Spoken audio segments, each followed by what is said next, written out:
Ladies and gentlemen, boys and girls, it is a pleasure to be here tonight at National Indoor Sports Campbelltown for the National Indoor Cricket League.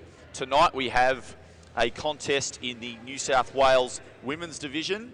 It is going to be the Macarthur Raptors Green versus Macarthur Raptors Black.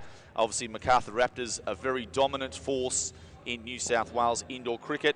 Thus, we have two teams from this fantastic club. It gives me great pleasure tonight to introduce my co-commentator. Absolutely delightful to get David McDonald. David, good evening. Good evening, Clint. It's great to be here. David, for those who are listening in and may recognise his familiar voice, is a commentator for the National Premier League Soccer in New South Wales and has also commentated Cricket New South Wales matches as well. So should be a great change for you tonight in indoor cricket, Dave. Great to be back around the indoor cricket scene, Clint. It's been a few years as we spoke about, so looking forward to this one as we're about to see the first ball of the match. Okay, so we've got Angie Genford to open the bowling. Starts with an absolute cracker. Beaten all ends up, and we've got Tanya Bailey, who is opening the batting.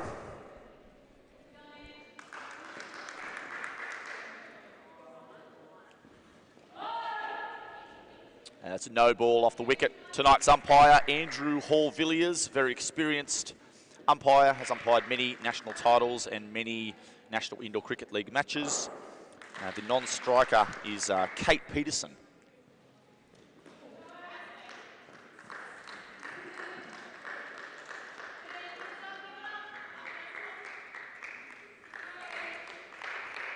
So 3 balls gone in the first over.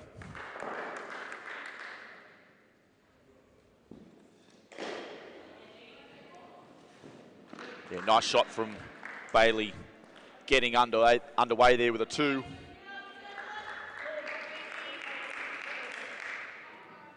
Going to see a change to around the wicket.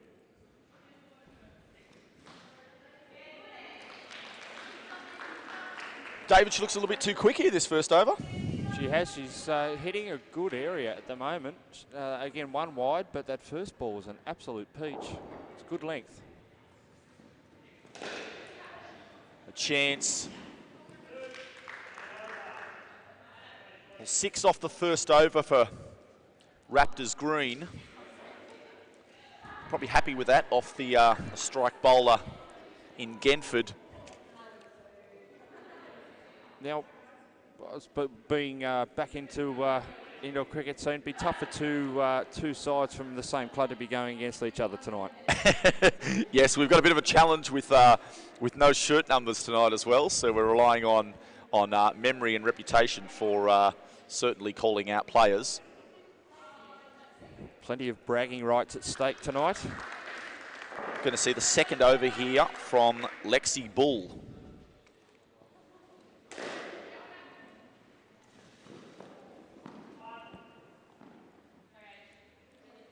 Bailey up the other end for a single.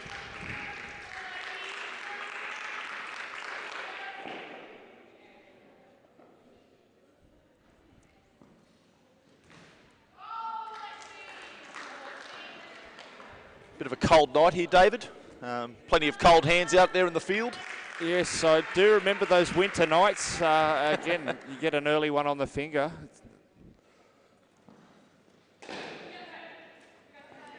A bit short there. Yeah, that ball sounds like an absolute rock coming through at the moment. It's making loud contact with the bat. Now, tonight's ball sponsor, of course, is Burley, the official indoor cricket ball of the National Indoor Cricket League. And 2 runs there. A little bit of a regular bounce, Dave, so far. I've definitely noticed that from ball 1. Again, 1 or 2 kicking up, but 1 or 2 just skidding through a little bit. Well taken. Yeah, very good hands there from Trethaway, the keeper. It's a fairly new surface here, so seeing some unexpected bounce. Seems to be keeping a little bit low at this point. That's 2 overs down. Raptors Green sitting on 13. So Clint, an expected total, competitive total these days. 120 we used to say was always tough to chase. Have things changed in that domain? 6 ball overs. I think that what we're seeing probably in the women's game is scores up around the 100 mark being good. In the men's division, you find the scores are a little bit lower, about 15 runs lower, so 85 plus tends to be a decent score. Starts with a dot ball. This is Chauhan, who's going to bowl the 3rd over.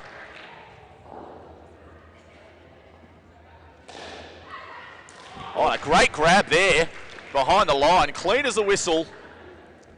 And that's a very, very good take. It's actually beautifully bowled. Again, the first one, bit of a wrist spinner. This one, straight, finger straight down the seam. She held it back a little bit, and as she went through the drive, straight into the hands of the mid-off fielder. Yeah, that was Tracy McGrath taking that catch, so nice grab on a cold night for sure.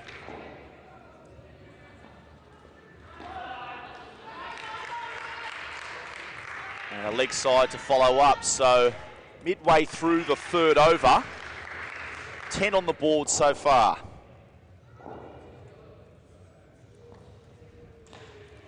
Outside edge, it just doesn't carry to the point fielder.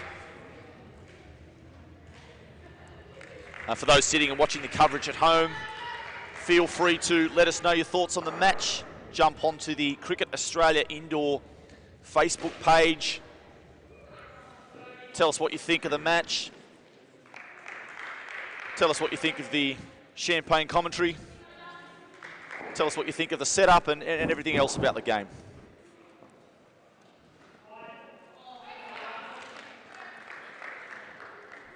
Lucky that swung away there. That was unfortunate for her, but not a bad over.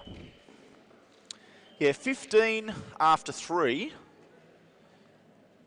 Certainly, David, how long has it been since you've stepped foot in a indoor cricket court? Well over 10 years. Unfortunately, the hands don't allow me to, mate. Too many broken fingers over the years. It's fantastic. We've got in the men's division tonight the Macarthur Raptors versus Castle Hill Cougars, and Dave McDonald was once a Castle Hill Cougar. I certainly was. Started back there in the 17s many, many years ago. We've got a chance at a big dive from Bailey on this new surface. That's going to rough up the arms a little bit.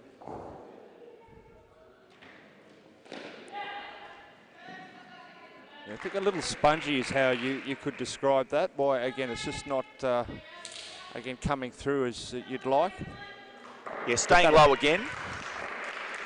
Jade Errington here bowling the 4th over.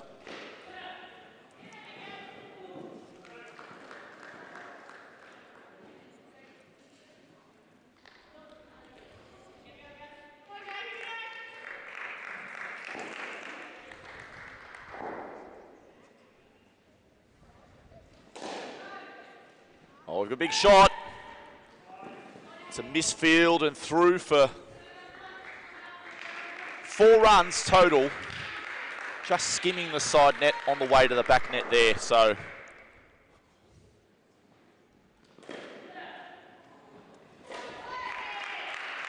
Chance not out. So Dave, bottom of the 4th, 26 on the board. Your thoughts on this game so far? I think you'd have to say they'd be happy with that. They've only lost the 1 wicket. A vital 4 then. Staying low. Paul Villiers calls over, and that's the end of 4 for the Raptors Green. 26 on the scoreboard with Bailey and Peterson scoring 13 apiece. We're now going to see Tamikia Wilson, the number 50, and Michaela John, number 66, as our second pairing. Just Just a quick shout out to the sponsors of this fantastic National Indoor Cricket League. We have Sportscast, who is the official broadcast partner of the National Indoor Cricket League. We have Burley, the ball supplier of the league. We have the Yellow Ball podcast, which is obviously going to be the podcast where we catch up on all indoor cricket news throughout the season. It's a good chat on there. We have a wide, so it looks like we're going to have another over here from McGrath.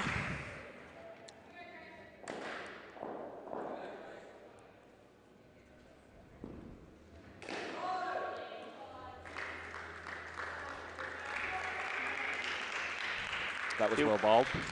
Yeah, one thing you'll find, Dave, with the modern indoor cricket player, you'll see a lot more dot balls, certainly than back in our playing days. A lot less risky running, and in general, probably more conservative approach to batting, I would say. Got a bouncer there. Well fielded. Well, again, a wicket has always been costly, so that does make sense. We've seen outdoor cricket's gone the other way. Yeah, it's a good point you make there, David. I mean, watching some of the World Cup highlights last night, it's caution to the wind, isn't it? Some of the batting. Rashid Khan was certainly throwing the bat fairly agriculturally last night. That's to put it nicely. A leading edge. Oh, taken by McGrath. Good catch. Flicks it off to the corner. And that's the end of the over. That's going to be a negative over. The score now 25 after 5 overs. Great finish to that over for Black.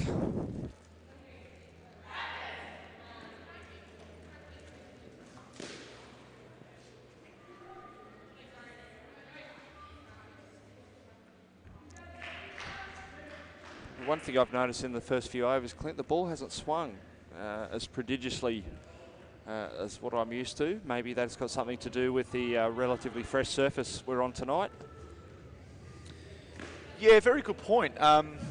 You are right, it's not moving a hell of a lot at the moment. We've got a false start. Trotters back to your trotters back to the mobile gate.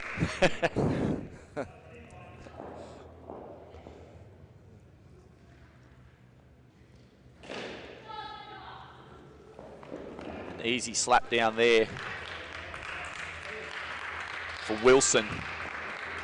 Got Trethaway, he's going to bowl this 6th over. The keeper. That's the one thing about bowling in indoor cricket. If you're a wicket keeper, you still have to bowl. That's why I loved it.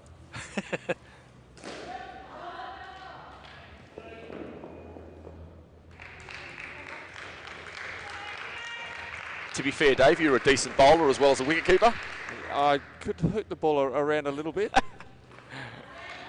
Was never any pace about it, of course. That's what it made it so enticing for batsmen. And good hands there from Genford, the backup keeper, in for this over.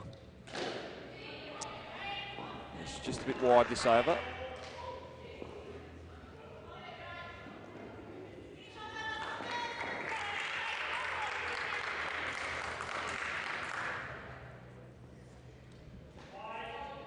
Good hands from Genford again. That's the over. It's going to cost 9 runs, taking the Greens on to 34 after 6 overs. It's probably marginally in the Greens' favour at the moment, but still... They can change in one ball, of course. Still too early to tell. Okay, so we're going to see the blue ribbon. Aaron McGrath into the attack.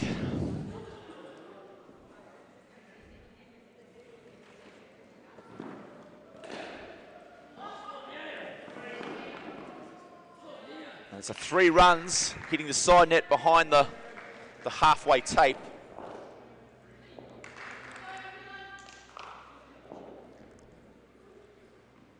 Well, there's a little bit of swing, Dave, but unfortunately in the wrong direction. Yes, unfortunately. It's not shy to toss the ball up. A couple of players sporting the... there's a chance, it's gone. Hofmeister takes it. And the zing bales light up, and the Greens are going to lose a wicket. Michaela John going straight down the wicket. Pretty poor running there, Dave. Didn't look like any reasonable chance they were going to... No, I think she'd given up the ghost already. You couldn't hit it to a worse place in the court.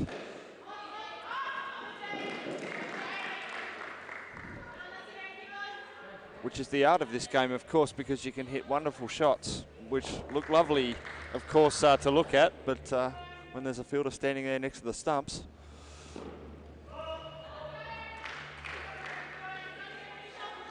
So we've got a no ball, that one bouncing off the pitch onto the blue. We've actually got a black pitch here tonight. It's normally a blue pitch with green, but good to see some different surfaces.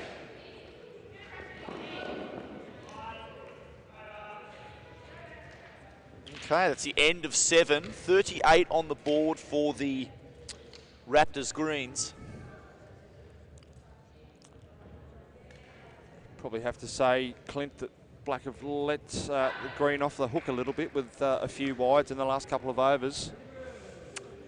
Yeah, early in the season, certainly you see a lot more of that. You see a lot more wides and no balls than you would at the business end of the year. So I'm sure that both teams will improve in that regard as the season goes on. We're going to see Hofmeister here bowling the 8th over. Bit of pace. One straight under the armpit and well negotiated by Michaela John.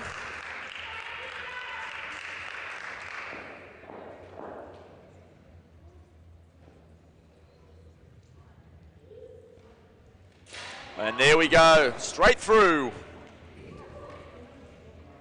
First clean bowl of the match. Lovely delivery, but no feet work there. And Hofmeister used to delivering that at this level.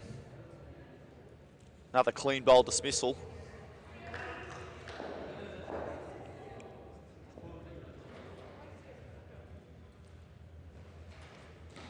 And good pace there.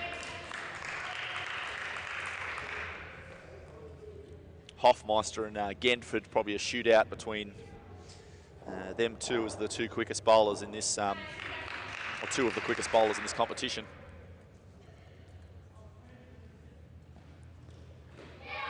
That's a and wonderful an appeal and given out.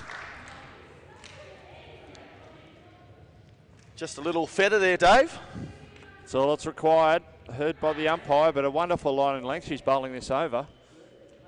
As you mentioned, she's certainly a few yards quicker than everyone before her, and wonderful take behind the stumps. So Raptors Green back to 32 balls to go here in the 8th.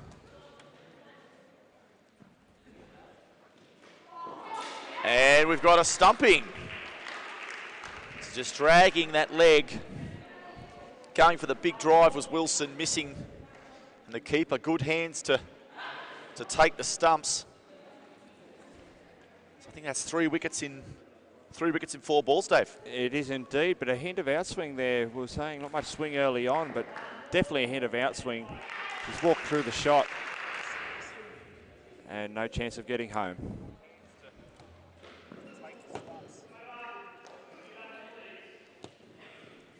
Well, there we go, 8 down, 25 on the board for Raptors Green. That second pair were going pretty well until that last over, and the wheels fell off a little bit there. Well, they've brought one of their strike weapons on, and they've done the business. And again, in this game, of course, you get 1 wicket. Quite easy to get on a roll, and as we said, a wonderfully bowled over. But that puts the Green behind the 8 ball now, 25 at the halfway stage of this innings. And if you just tuned into the coverage, get onto the Cricket Australia Indoor Facebook page. Let us know your thoughts on the match. Let us know your thoughts on the centre. Let us know your thoughts on some of the bad commentary that we have tonight. Some of the dad jokes in particular. I haven't even warmed up yet. It's great to see some friends on the page already with a few wisecracks at us, Dave. So it's good to see. All right, into the 9th over. We've got Lexi Bull.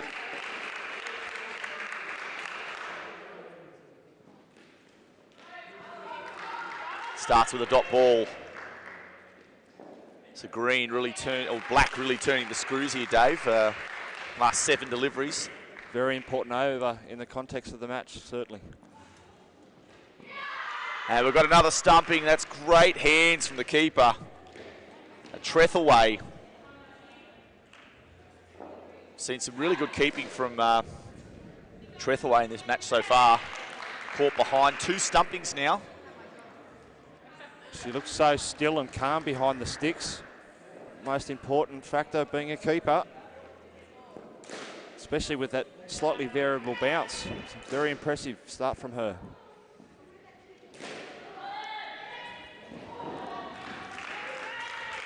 I think it probably favours the keeper, the ball keeping low. I always hated when you'd have some guys bowling 130 plus and you'd be wearing it on the shoulder and on the chest, and you'd come out of the game looking like you'd been at a round of skirmish.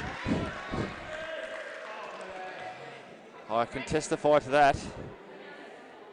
Single into the leg side. Raptors Green on 23. Squeezes that one out for a single. Did very well to squeeze that out. So we've got Emily Lawler, the non-striker. Oh, nice shot, but well fielded again. So it's Jessica Langford and Emily Lawler, this 3rd pairing. I just need to try and get through this set without losing any more wickets. Numbers 55 and 56. Seems to be the fashion these days, Dave. You've just got to have a massive number on your back if you're in a sport these days. So we're a players 1 through to 48.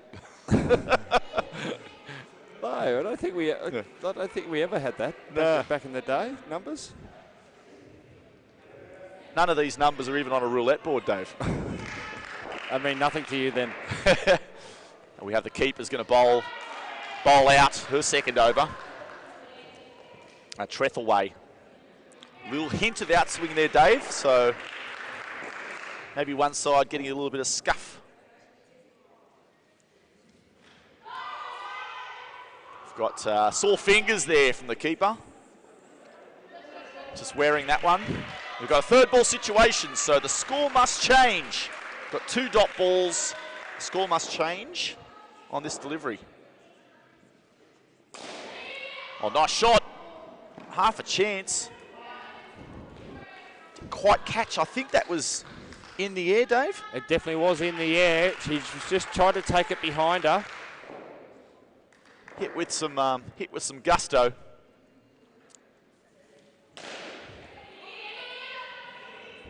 Makes up for it there with a good save.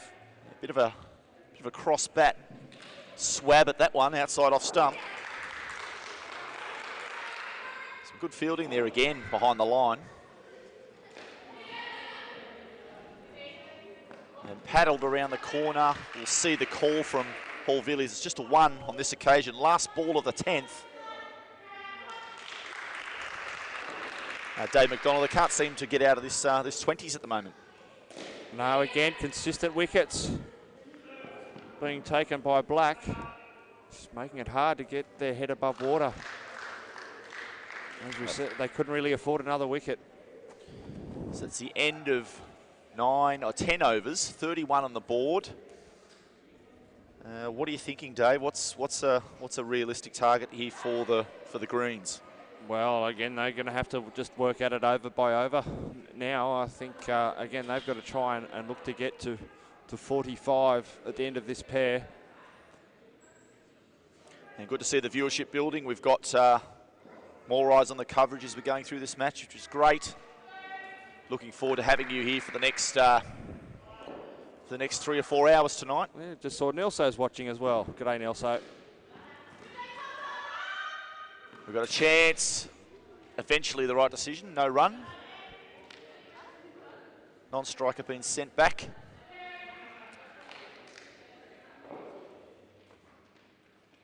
Always found as a player, Dave, it's difficult to run down the side of the net. You tend to run into a lot of obstructions, but that does not seem to be deterring Jessica Langford. That's a big shot, that one. And a good save in the end. Only one. Yes, it's always a challenge, Clint, as you know. Nice shot. And out. Well, there you go. A bit of fancy footwork from the Champions League off to the fielder, who manages the little underarm and out. Again, tough bit of fielding twice in a row. Fortuitous bounce. And unfortunate for the Greens. They've lost another wicket. And that wicket is just a classic example of some of the skills on display here in indoor cricket. We had the little soccer pass from the cover fielder, who passes it to the point fielder, who does a little lawn bowl to affect the wicket, and that's a 7. First maximum of today's game, struck by Emily Lawler. Gee, didn't they need that?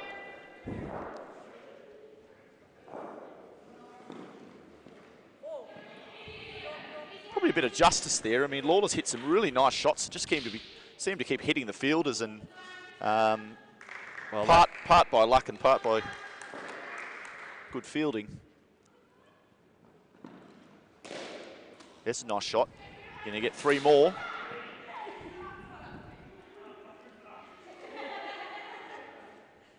Yeah, Lawler looks in good touch here, McDonald. He's got some old sticky tape around the bat. Love that. Again, you don't need flashy bats. It's what you do with it. But again, some lovely shots. But particularly that cover drive that she hit that resulted in the run out. It was such a shame. As we mentioned earlier in the call, you know, you can hit some wonderful shots in this game and unfortunately have the luck go against you. And that was one of those instances. But a very good over there for the Green.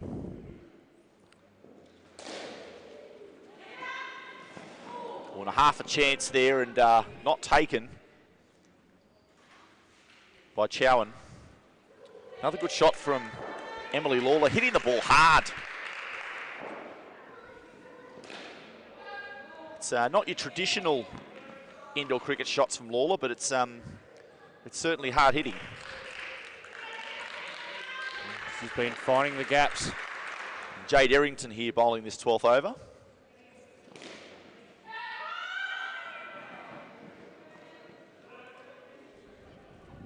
So Raptors Green have recovered quite well this pair, up to 20 now. Just cannot afford to lose a wicket here.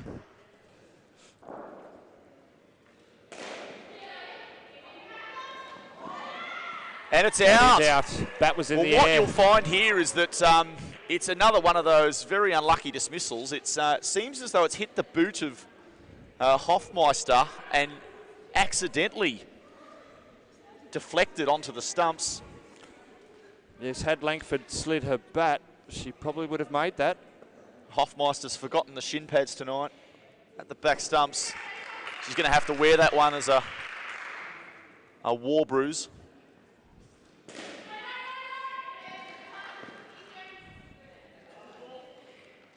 So bottom of the 12th, 1 ball to go in this pairing. 15 on the board for this Lawler and Langford. And not out. And that's the end of 12, 42 on the board. Probably a little bit unlucky, that pair, Dave. 2 dismissals that were quite unfortunate. Could have been 30 plus. No, indeed. They certainly got to that 45 mark, but again, it can be a game of luck, as we said, and 2 instances of no luck there for the Greens. But important pair, this one. If they can get to, again, 26 being the top pair tonight so far, 70 is a stretch, but that would certainly would keep them in the game. I think you're right, Dave. I think 70 is the total that the Greens will be looking for. And those shirt numbers are certainly getting bigger. We've got Talia Dunn, number 47, and Grace Pooley, number 89.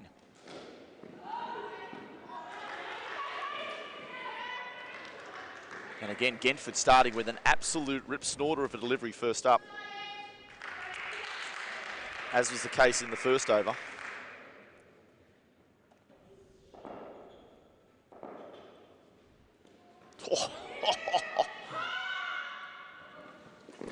Oh, that's beautifully bowled again. Some good bounce as well.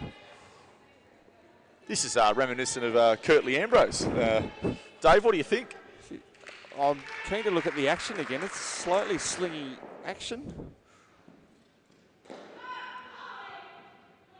When she gets it up, again, she does get that steep bounce. It's good pace, just trying a little bit too hard on that one, down the leg side.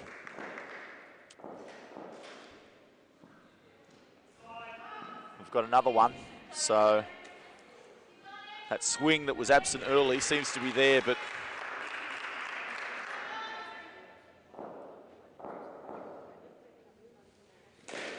a nice shot. Yeah, real good there from Talia Dunn, just working that one into the leg side. Very safe, 2 runs.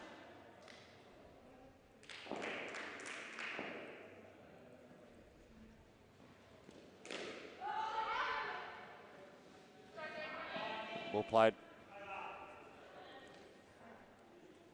So 6 off the over. Genford is going to go wicketless tonight, none for 12 in her 2 overs. Some good pace, but unfortunately indoor cricket can be a game like that, Dave. You can be beating the bat on a regular basis and causing the batsman all sorts of problems, but no cigar. No, that happens. It can happen quite often. Not so much for me though, but it's Chauhan's going to bowl her second over now. Be interested to see how much she mixes it up this over. I hope I got that pronunciation correct. Please let me know if that's not the case.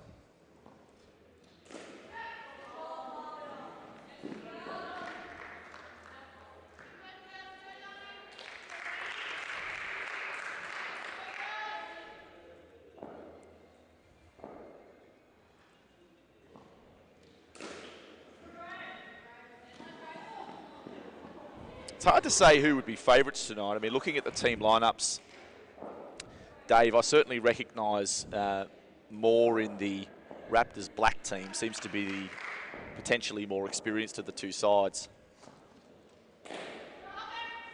That's a nice shot.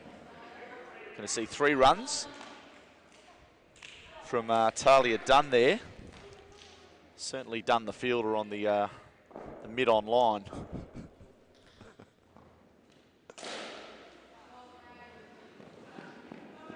And starting to build a nice partnership here.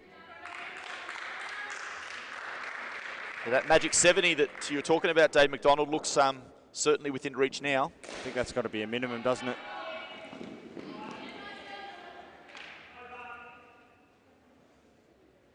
I think that's going to be competitive. I think that there's a bit of variation in the bounce tonight. There's swing about as well. And there is a few unknown quantities in this Raptors Black batting lineup. Certainly Hoffmeister can go big if necessary, so it'll be interesting to see where she bats, whether she bats early in the innings or closing. I'm inclined to tactically have her closing. That's a lovely shot from Talia Dunn. That's almost shot of the match. It's been hit clean as a whistle for 4 runs. You've noticed that with a few of the other shots she's played into the 1 net. Again, the way she's worked it around like that, very impressive. Yeah, this pairing looks very, very accomplished at the moment. Dunn and Pooley. Don't believe that I've seen Pooley play before, so certainly a very impressive live stream debut, if that is the case.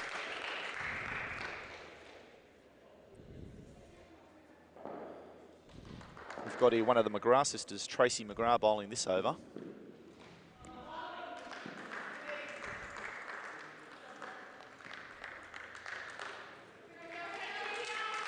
Two balls left this over.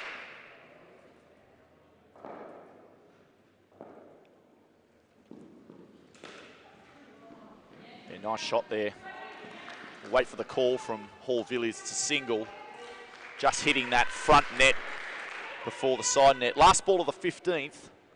Raptors Green on 68. Push for 75 here, Dave.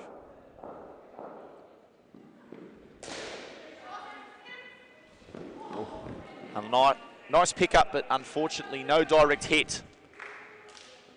I think she would have been just short then as well. But vital, again, for the Green that they didn't lose a wicket.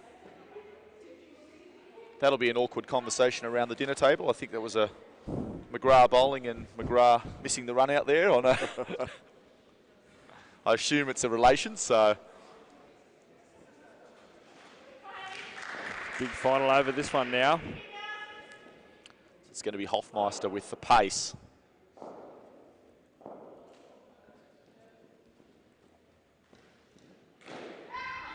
Has been known to bowl the odd sand shoe crusher, Dave. It'd be hard to pick up as well. I think with that slingy action that she has.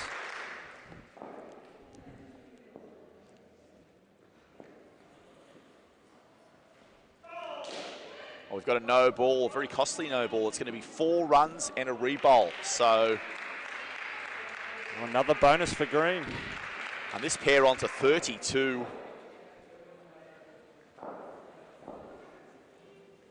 Really, really good batting.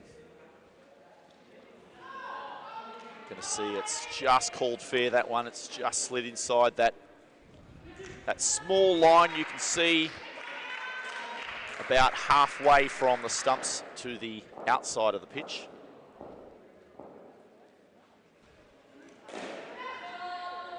That's a great shot from Natalia Dunn. She looks to be an improved player from last season. Dealing with that comfortably.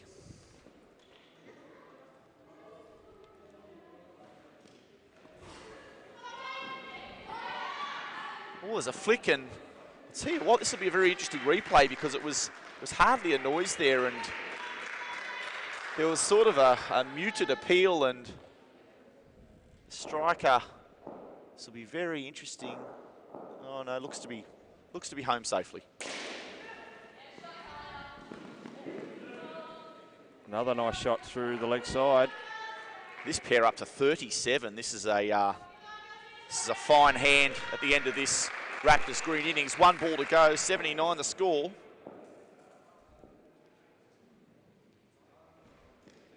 Oh, that is vicious. An absolute knuckle buster, that one. Well, save the best till last. 79 runs for Raptors Green. They'll be pretty happy with that, Dave. Halfway, they didn't look like getting anywhere near that sort of total. Absolutely. 25 after the 8 at the halfway mark, and it was looking a little bit dire there for Green, but a great comeback in those last 2 pairs. And we consider, again, 1 or 2 wickets lost in that 3rd pair, and it could have been a little bit higher. But, again, it's certainly something to bowl at. Yeah, outstanding last pairing there for Pooley and Dunn. Getting them up to that 79. They were stuck in the 20s, I think, into the 10th over. So to finish with 79 is well above expectations. We've got a real contest on our hands, Dave. We certainly do. Again, the first few overs are going to be crucial. A couple of early wickets will really pile the pressure on the Blacks.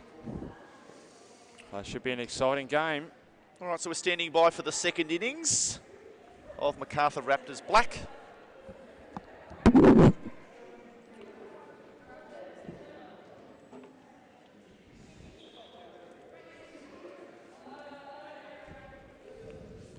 We're just awaiting who's going to kick us off for the Black with the bat.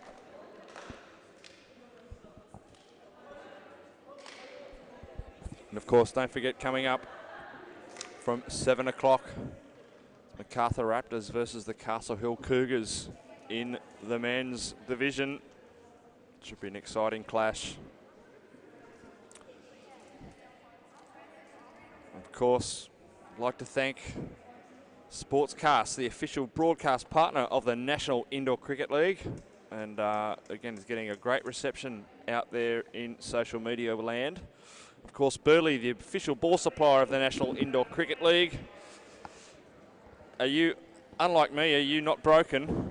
Are you interested in playing indoor cricket? Well, again, you can do so by visiting playcricket.com.au to find your nearest centre. Where's your nearest centre, Clint? Geez, it's a fair way away these days. I used to play at Wetherill Park, unfortunately not open anymore.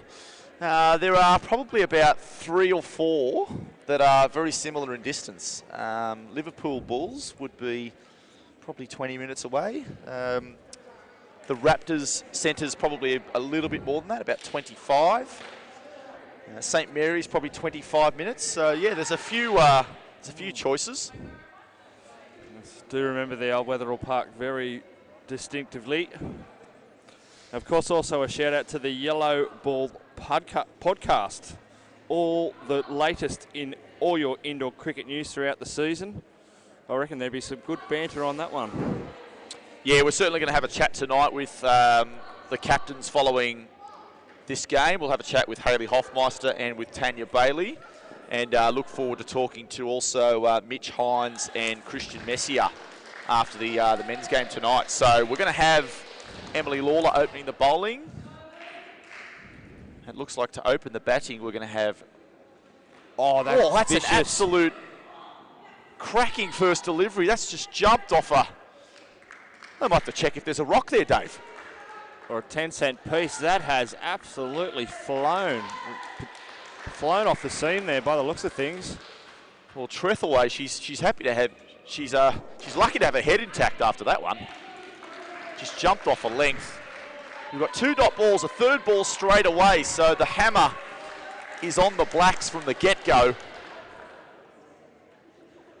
Chauhan looking to back up. Oh, she's taken that. That's out. What a grab. Fantastic catch from Tanya Bailey. It was tough to see from our vantage point, but she scooped it up. Let's have a look at this on the replay. Off both nets. And just able to keep the hands under it. As we see the replay there, Clint. And yeah, it's a tough one because it's right in the corner. It's difficult to view, but... Yeah, it's just in front of me. She just got the 3 fingers under that ball. That was a wonderful effort. It didn't look like she was going to get there, but made ground late. And will that put some scoreboard pressure on early on in this first pair? Well, Lawler's untouchable at the moment. 4 deliveries. No runs yet off the bat.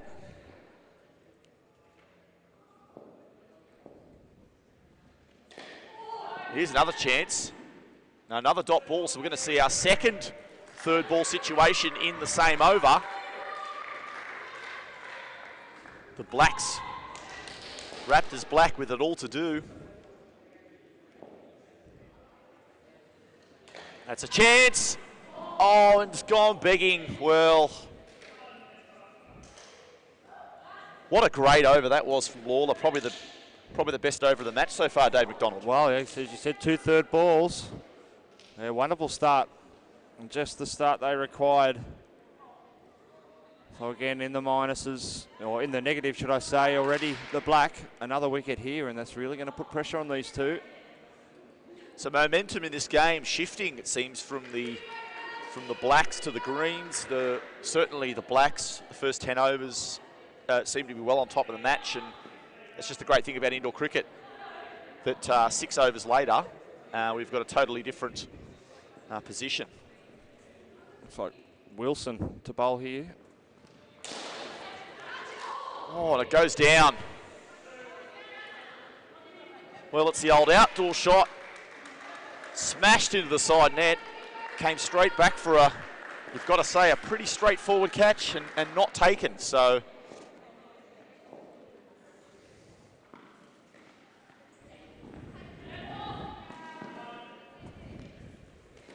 but Shawhan getting that one away for a single.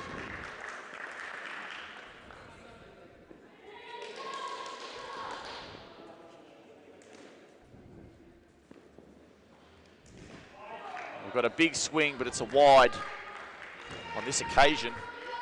She's probably lucky there too. She was nowhere near that. Her head was in the air. Well, Trethaway swinging hard here, Dave McDonald.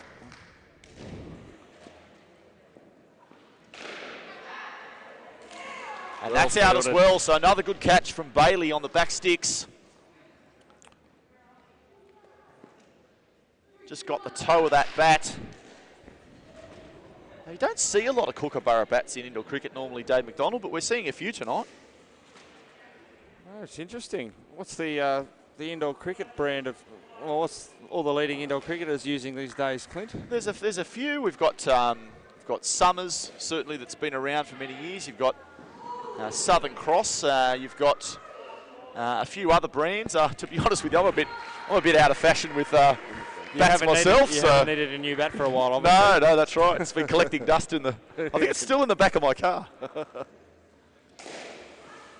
Just pushed in the air. Trethaway again. Risky business so far. Raptors Black. She played that with very heavy hands, but it fell perfectly for 3.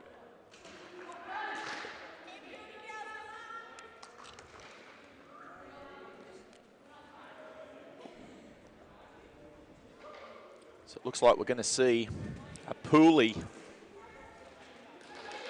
He's going to bowl the third over.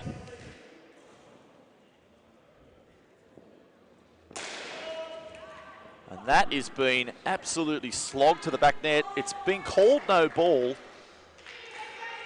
Fair enough too. It's a great start to this pair. So I think This over. that is as a result of this new ruling in respect to waist high no balls in indoor cricket. I'm not actually 100% sure about what the ruling is, but I'm assuming it was called being a full toss above waist height. It didn't look like it was above head height. It's a leg side, so Raptors Black are back in the black after this Big turnaround. half of the third over.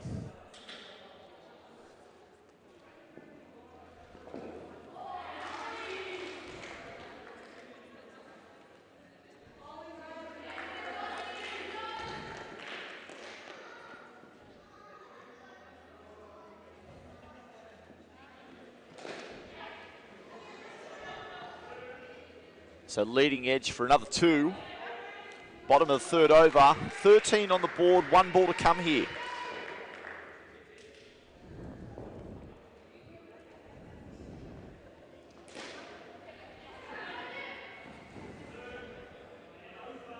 That's the end of 3. The Blacks on 15. Dave McDonald, I might just cut to you quickly just to talk through the viewers about some of the key things about this wonderful National Indoor Cricket League competition. Well, of course, Clint, again, there might be some new viewers out there, so if you are watching for the first time, welcome. And again, there's plenty of action on this Facebook page from around Australia. Of course, there's over 70 teams across Australia playing regular matches between the end of April through to mid-August within each zone. And of course, there's 9 men's and 6 women's divisions. We see the first ball of the 4th over and a chance there. Now, it's great to see the calibre of players too, Clint, that I said I've been watching this for a little while. It's really starting to raise the calibre and the profile of this competition. Outside edge, we've got a run out. So the 2 batsmen stranded in the middle of the pitch. An outside edge, no one sure quite what to do there and run out. So the Blacks back to 11. Sorry, Dave, you were talking about the calibre of players. Do you want to run us through some of the people we'll see in this competition? Well, there's a few names that people may be familiar with. Of course, there's several current state and BBL, nearly a catch there. She turned around well, just didn't fall into place. But some BBL and WBBL players, including Clive Rose, the offie, Mackenzie Harvey. Of course, he's the nephew of former Australian one-day player Ian Harvey. Trent Lawford, Clint Hinchcliffe, Josh Philippi, who played for the Sydney Sixers. A bit of a revelation in his debut year, opening the batting and keeping. As we see the next ball. Another slog. Safely into the middle of the court on this occasion. So she's chanced her hand, it's coming off. But some of the female players as well, Clint Tennille Peschel, Tegan McFarlane, Emma Wellington and Carly Leeson were bowled. And of course what is exciting about this is that it'll be all brought together in September with the National Indoor Cricket League Finals Series, and that brings together the winning teams from each zone, and that should be a huge tournament. Teams vying for a share of $45,000 in prize money. Now that's something that has changed incredibly. That's a wonderful incentive. So Chowhan and Trethaway getting 17 that first pair. A very interesting first 4 overs. It would have been interesting to see Trethaway batting without the nets. That would have been... Tipping, she can hit the ball well, but that's a great recovery from Black. We've got Langford here, who's going to bowl the 5th over. The McGrath sisters, Tracy McGrath and Erin McGrath, batting second pairing.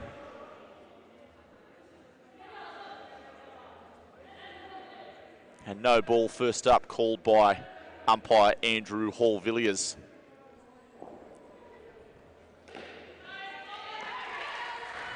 So we've got a bit of leg spin here, Dave McDonald. That's well bowled.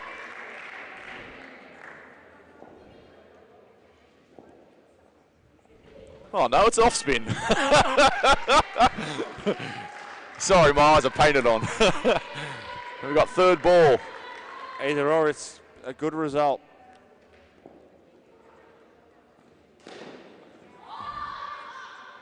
And off the hook on the third ball with a short one down leg side, dealt with accordingly by Tracy McGrath, who obviously doesn't have a bat sponsor at the moment.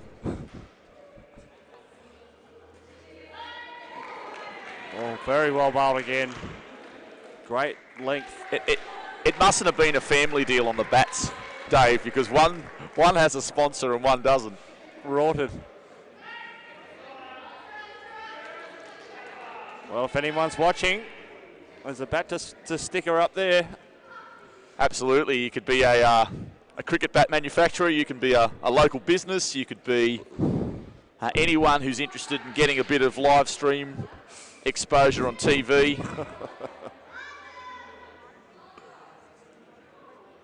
I think Erin McGrath looks like she has a blue tongue bat, actually. That's another very prominent indoor cricket bat. I'm aware of the boys out there, yes. We're going to see number 66, clickety clicks, Michaela John.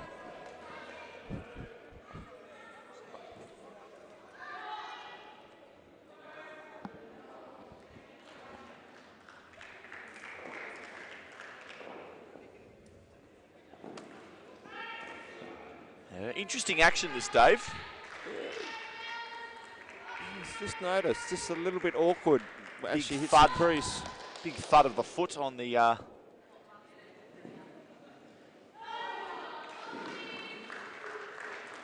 It's like a bit of in-swing, and played, or attempting to play that inside out, and no contact. It's a swab to the leg side. brings her right arm pretty much behind her head, and she's got to pull it back around to get her arm out to release the ball. It's got a bit of Manoj Prabhakar about it, doesn't it, Dave McDonald? Yeah, absolutely spot on. Indian fast bowler from the 1980s. But it cost him a little bit of pace as well. Showing our age here, Dave, with names like Manoj Prabhakar. Here we go, last ball of the 6th over. Raptors Black on 30. This game is even Stevens at the moment. The throw, not in time.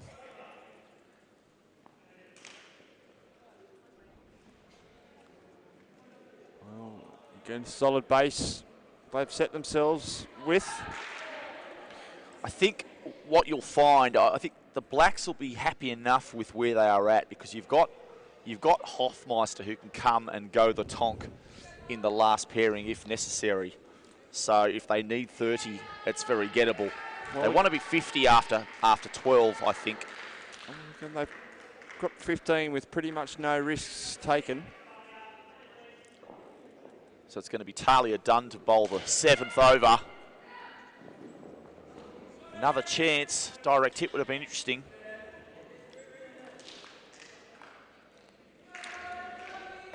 The McGraths going about their business quite well here. That's an interesting no run. She did well to dig that out, I thought.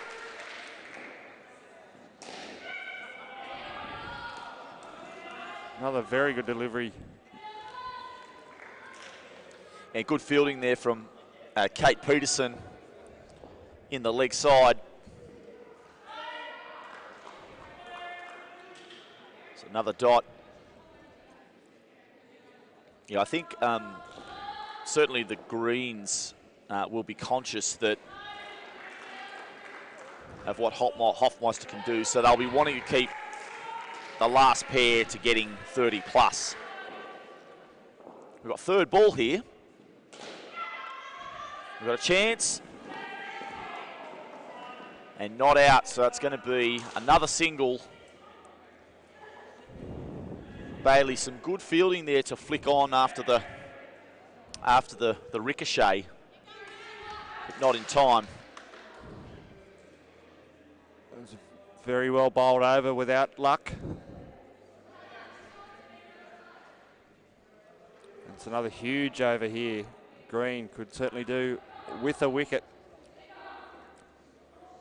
And just on the competition in general, Dave, I mean, this competition is an absolute credit to Cricket Australia for getting this National Indoor Cricket League together. It has reinvigorated the sport of indoor cricket over the past 2 seasons. We saw a fantastic final series last year in Adelaide, where the best of the best from each of the zones took on each other, and there was some fantastic games of cricket there. High standard, high speed, intense stuff. Totally agree. I got to watch several of those games, and it's a wonderful initiative, but also streaming them as well, Clint. There's plenty of appetite. So we've seen Kate Peterson here with a bit of pace. Zipping through. Nice and tall, bit of bounce.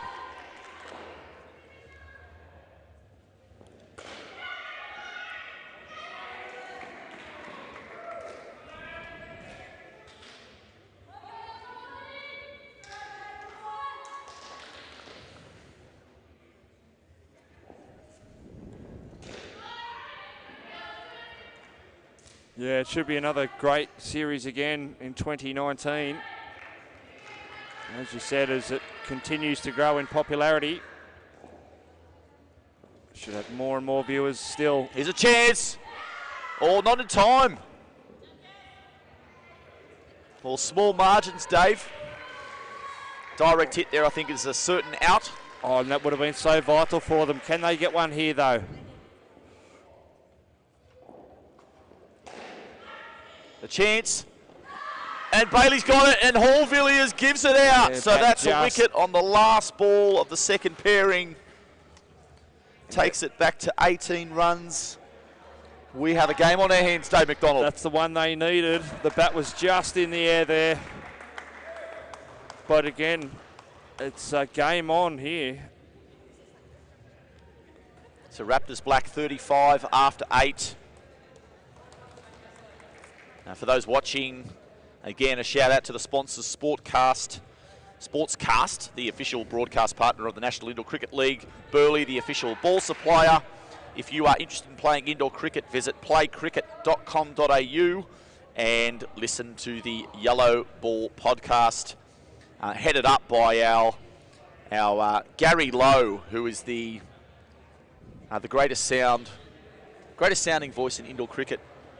Dave, even better than yours. Gary will introduce the podcast every week, and we'll have a collection of contributors to that wonderful program. So tune in and listen. Looks like we've got Jade Errington, and it's going to be the blue shoes of Lexi Bull for this third pair.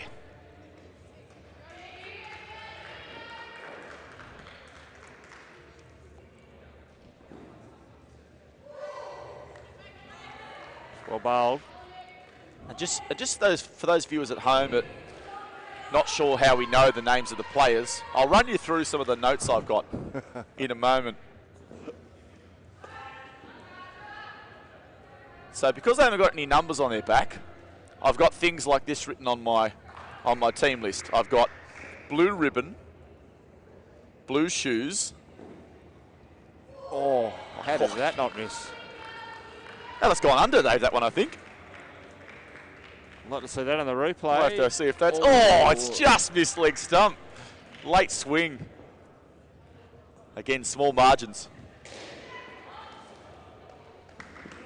And good fielding from Bailey again on the back sticks. Might have just got a touch on that one in that previous ball. Oh, that's a nice shot. Jade Errington, that's almost shot of the match. Yeah, well, none of them are wearing a hat, so that won't distinguish them. It makes it hard, doesn't it? They're all wearing the same coloured shirt and pants. So I've got ponytail, I've got tall, I've got blue shoes, blue ribbon, keeper, and Hayley Hoffmeister, obviously well known. Yeah, so we've got through with a few little. You've done well. A few little things we've noticed on each player.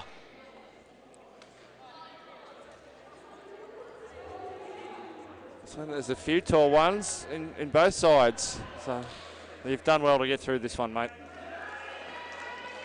We've got Grace Pooley. It's going to bowl the 10th over. That's a great shot, Errington. I said the last one was the shot of the match. I think that one might even be better than the last one. Full face of the bat. That was a lovely drive for a couple. And for those looking for an example of how to play it down and up on the offside. And it's given. Good decision. So great fielding from Bailey again. Again, just bat slightly up in the air. That's going to make things really interesting here, Clint. We'll have a look at the replay, and we're getting the nod from the broadcast partner. Certainly out. It looked out. It was given out, and it's confirmed with the use of this wonderful technology.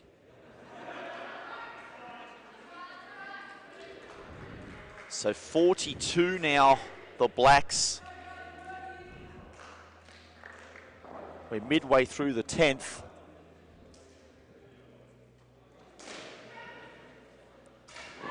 Another direct hit, that's out as well, so amazing, Dave McDonald, what 2 wickets can do. Oh, that's a wonderful pickup there from Lawler.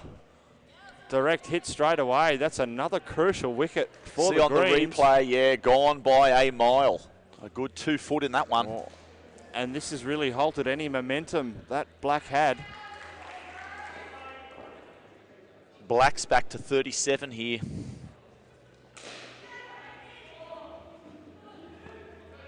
She's there and thereabouts again, wasn't she, Lawler? Oh, it's great to see we've got Jeff Reed listening to the coverage. Former hurricane great listening in to a couple of not so great hurricanes. One flat track bully. End of the 10th over. So 6 for this partnership. The score's on to 41. Dave McDonald, who's your money on? Well, it's going to be a tough one. If Green get another wicket this over, I'm going to stick with them and scoreboard pressure. Just a quick look at the competition table. We've got the Mavericks, who are top of this particular New South Wales Women's Division. We've then got the Newcastle Steel, and we've got Raptors Black and Raptors Green below them. So the Greens looking for their first win, the Blacks looking for their second. So it's Bailey to bowl this 11th over. Starts with it looks like a change-up. Just didn't quite get that one right.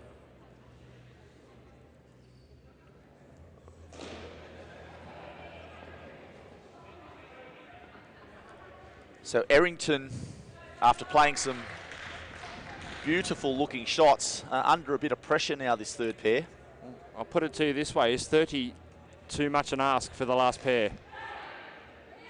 Well, I think it comes down to Hofmeister, I think, and whether she can go the tonk,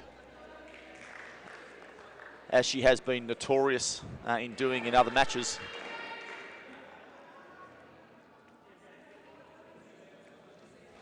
Oh, lovely. I still favour the Blacks here, Dave. I think that if you look at the scoreboard purely on the numbers, you'd have to say the Greens in front.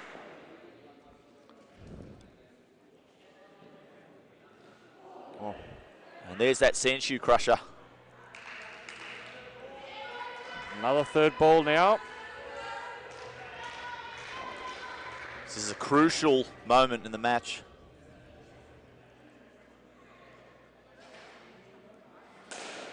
It's a full toss. Oh, and great fielding from Bailey, but can't get the direct hit. Yeah, Pooley just couldn't get up to the stumps in time there. How crucial a miss is that, Dave McDonald? Well, that could be huge in the context of this. Again, instead of being on 12, they would have been on 5. On 6. But again, down to this over. This is a match changer either way. Just waiting for confirmation. It's Tamika Wilson's going to bowl Tamikia Wilson is going to bowl the 12th over here. Score on 47. Good to see the viewership growing as this game has gone on. Let us know your thoughts on the coverage. Let us know your thoughts on the match. Type us a message on Facebook.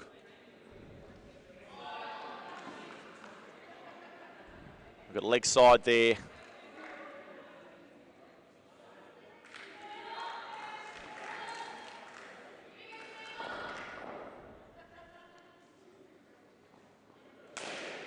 A nice shot.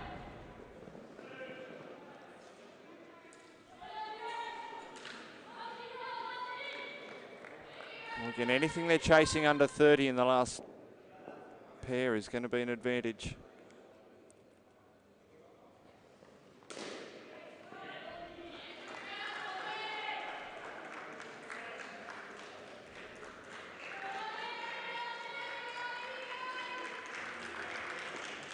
Three to go.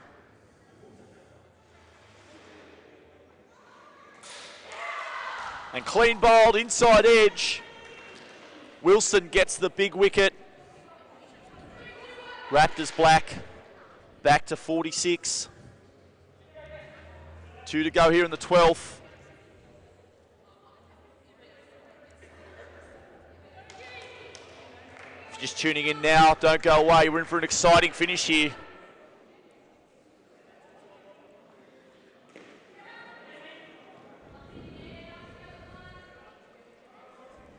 This first live stream match of the New South Wales Women's Division. Oh, that's an interesting situation there. So the non-striker was just not paying attention for a moment there, and Bailey's taken the bails off, and it's highly unlikely we'll get a replay of this, but it'll be very interesting to see whether there's just been a slight lifting of the bat. Of course, the ball is in play at all times. There's absolutely no chance that Hall Villiers could have seen it, but we'll see what happens here in this situation. Oh, I don't know. Hard to tell. Have to go frame by frame for that one. Well, this is a crucial situation here. It's obviously not being given out, but we'll just see what the non-striker does. So you see the feet go forward in a moment. See the bat in the air slightly, and it's down, and it's very hard to tell, but very quick thinking there from Tanya Bailey to take the stumps, and I'd hate for the game to come down to that. Benefit of the doubt always to the batsman. Well, it should be. Emily Lawler to bowl the 13th over. Yep, 33 to get for this last pair. So it's going to be Genford and Hoffmeister, I think. Certainly two of the more experienced players in this team. It'll be interesting to see how long we have to wait for Hoffmeister to go big.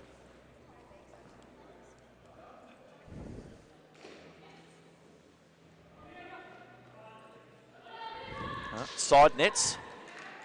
Steady start.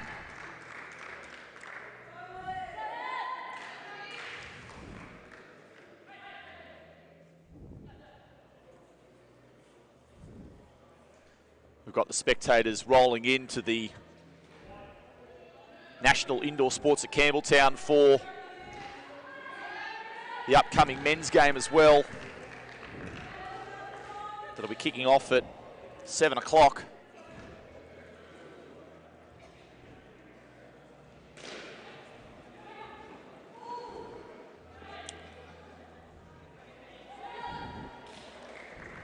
Solid start from this pair.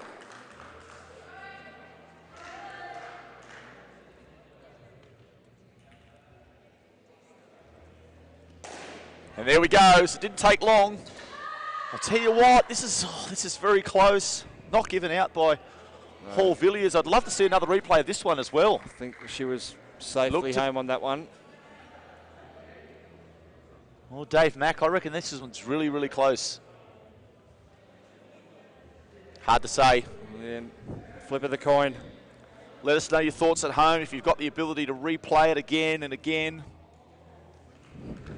Give us a live shout out of what your decision would have been.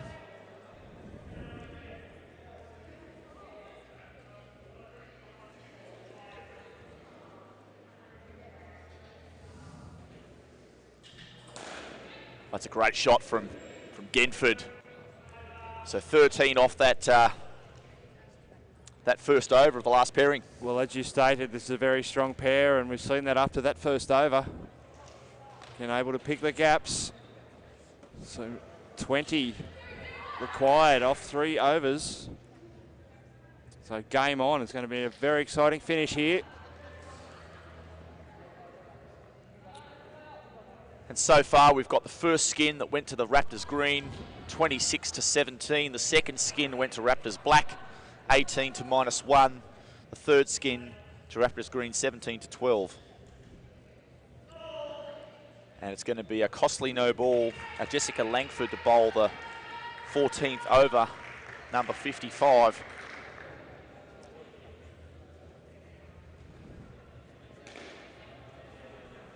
A chance and run out, direct hit. Brilliant stuff there from the leg side fielder. We'll pick up who it was in a moment. It was hard to tell in first instance with the mess of fielders on the leg side, but I think that it was Peterson. And Peterson, a brilliant run out, and Hoffmeister went the big dive, but not in time. It's game on again. So that makes it a really difficult, and look at this, we've got a, have they shattered the stumps? Is that what's happened here? Oh, it looks like the stumps have been absolutely demolished by Peterson with that throw. Are we going to see some zing bails or not? Doesn't look like we are.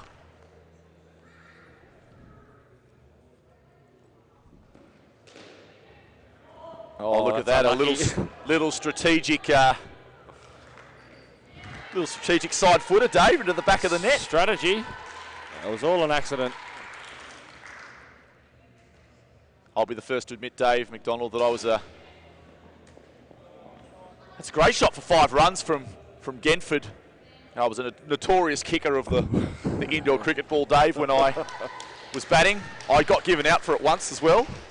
And so you should have. Down at North Rocks. Got away with it 100 times. Oh, North Rocks. Another one of centres I played at many, many years ago. Another non-existent centre. So 1 ball to go in this 14th over. And just taking the pressure off a little bit there. It was a good start with that wicket, and then in the end it's going to cost them 8 runs in the end, Dave. So the target now, 12 off 2 overs. Down to the wire, 1 wicket changes that perspective.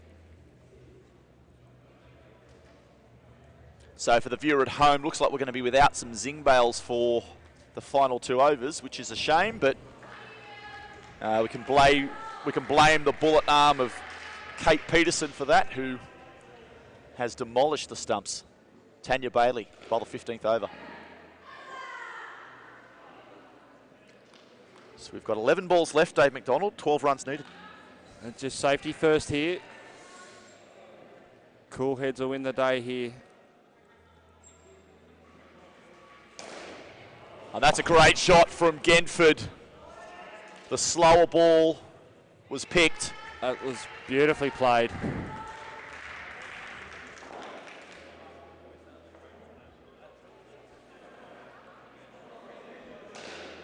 Oh, that's a great shot from Hofmeister this time. Bit of cross bat in that. Yes, but it was put there directly for that. And that could be a couple of changing balls. 1 behind now. I think we're going to see, wait for the call from Hall Villiers. It's just a 2, so Raptors Black in front now.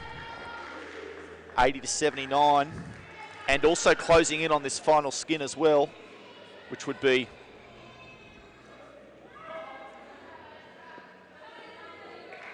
geez, you wouldn't be real happy getting 37 partnership and getting your skin run down, would you, Dave McDonald? No, it's a bit tough, isn't it? That was such a vital partnership, that last pair for Raptors Green as well. That is the end of 15. Not a great over, that one, but it's going to cost them 16 runs, taking the score on to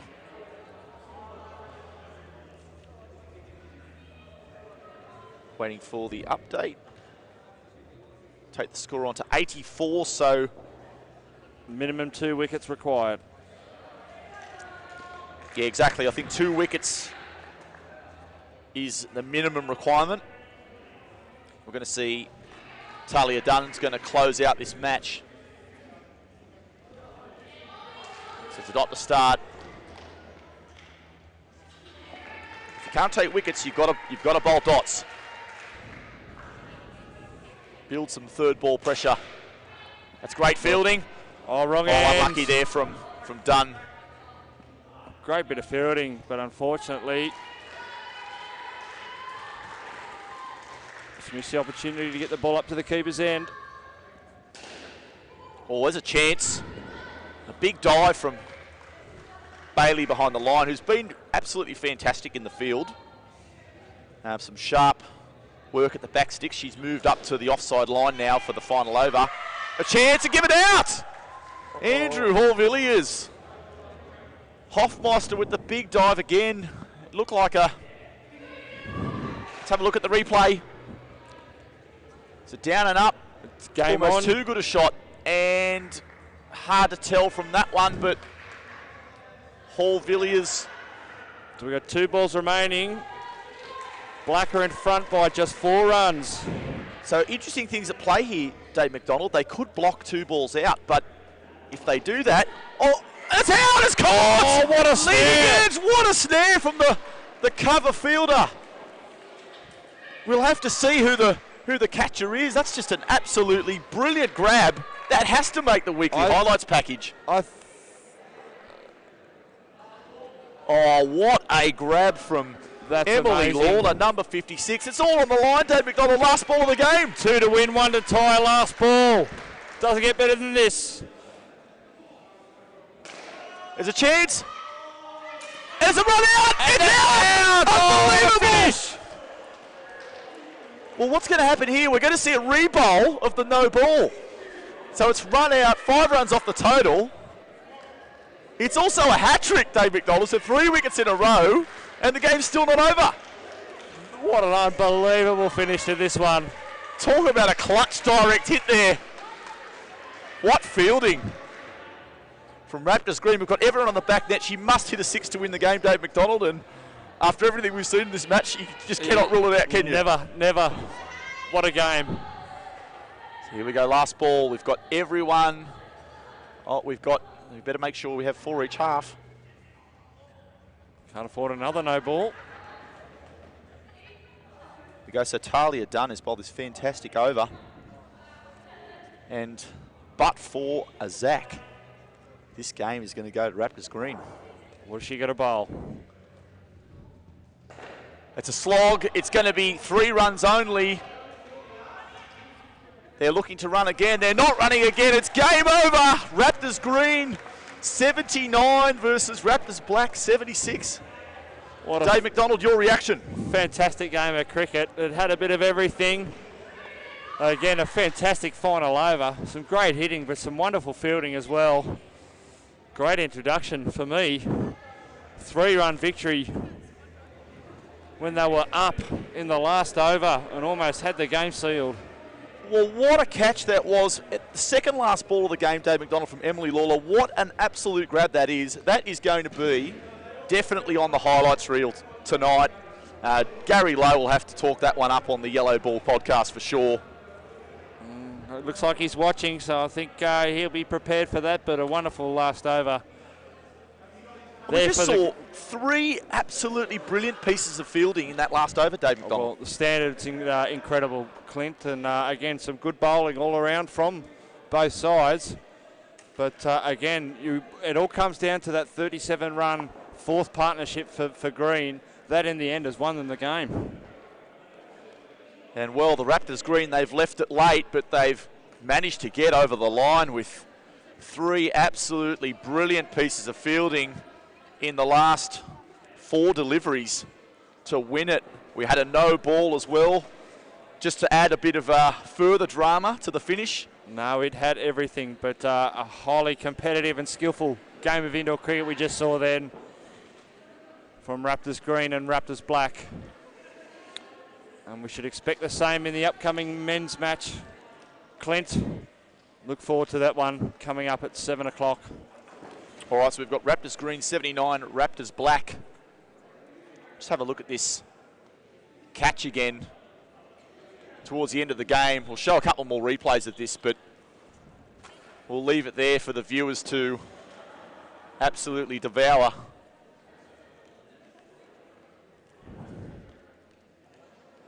Have a look at that. What a catch. Fantastic stuff. All right, well, we'll be cutting to some post-match interviews in a moment in the women's division.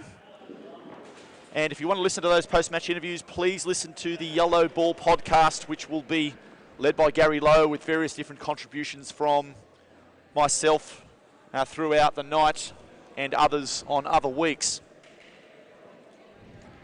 Also, don't forget our men's game, which is going to kick off at 7 o'clock between Macarthur Raptors and the Castle Hill Cougars.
Well, ladies and gentlemen, welcome to the National Indoor Sports Centre at Campbelltown for another instalment of the National Indoor Cricket League. My name is Clint Indrell and I am your commentator for tonight.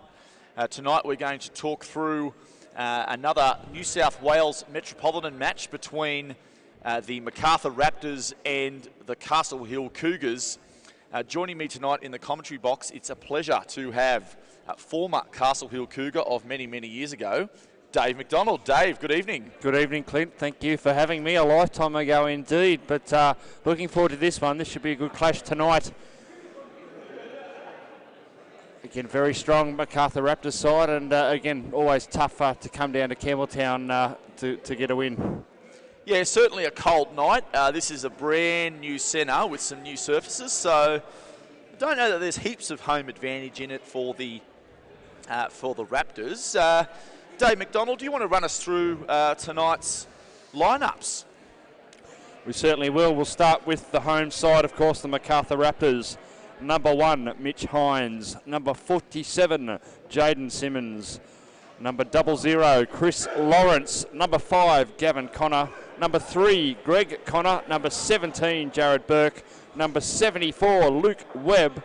And rounding it off is number 16, Matt Panaccio. Thank you. No problem. I'm going blind. And of course, Castle Hill Cougars, the away side, travel down the M7.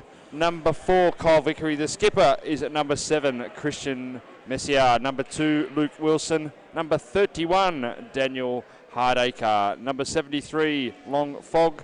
Number 12, Quincy Titterton. Number 5, Cameron Vella. And number 6, Brad Bullivant. As we're nearly ready. Yeah, we're about to get underway. Andrew Hall-Villiers, tonight's umpire for proceedings. We've got Brad Bullivant has got the ball in his hand, and we are ready to rumble. We've got Mitch Hines and Greg Connor opening the batting tonight.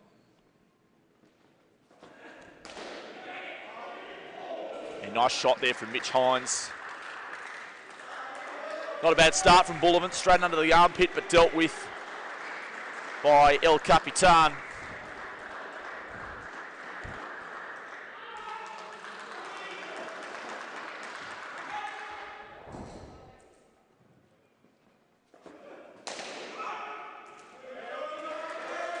It's a very interesting run-up, isn't it, Dave McDonald? Talk us through it. It's slightly unconventional. He's facing side on as he starts his run-up. Oh, that's Great bowling. Wonderful delivery. Good pace too. Looks like he's gained a yard since last time I've seen him bowl. Third ball, first one of the night. He's getting some shape early too.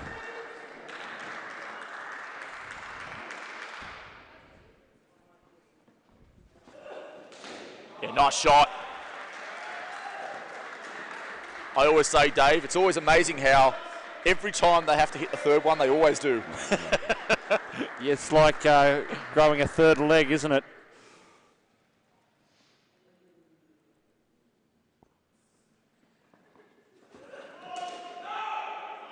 We've got a no ball and a big no call from Mitch Hines.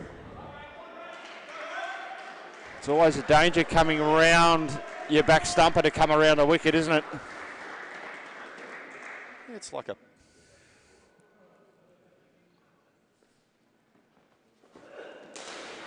Well, that's the old Mitch Hines up and under that he is notorious for. That's the end of the first over, 8 on the board.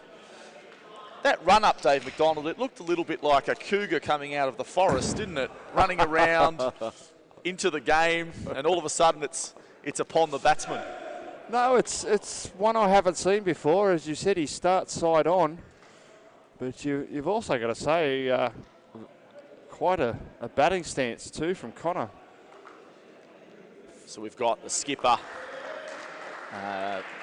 Christian Messier,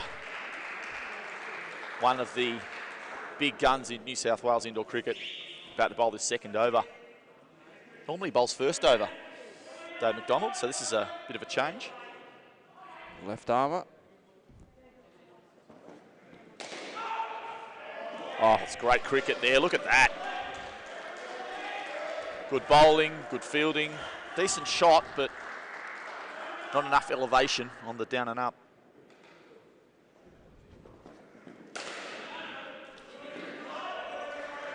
Very disciplined calling at the moment. Another third ball.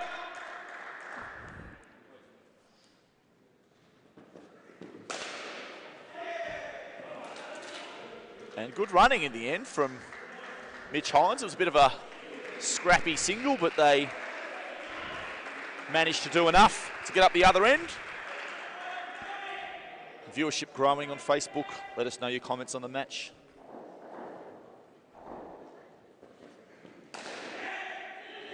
Oh, that's brilliant fielding, not out. Well, good running there from Greg Connor. That's wonderful again from Fogg, number 73. That's two wonderful saves there at mid-wicket. Brilliant fielding, not out. Well, good running there from Greg Connor.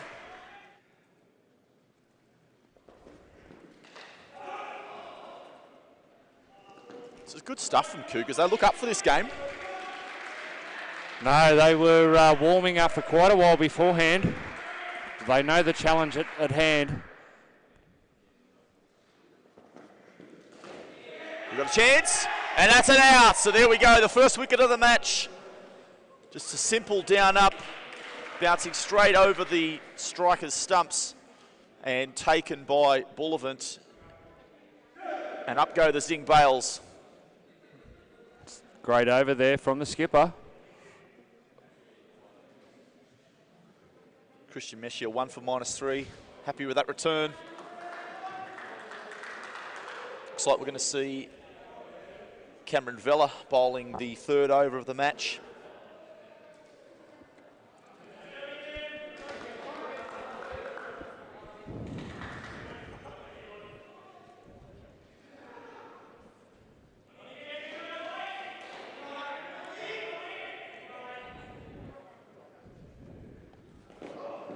He starts with a full bunger.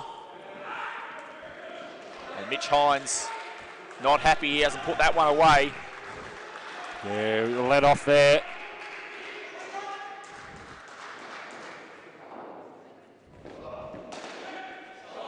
That's a great shot from Greg Connor. Down up for 4. Bit too short there.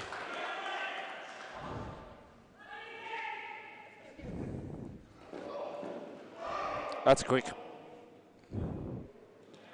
You'll see a bit of that tonight, Dave McDonald. You'll see a few pacey individuals. Kind of have to be to play at this level.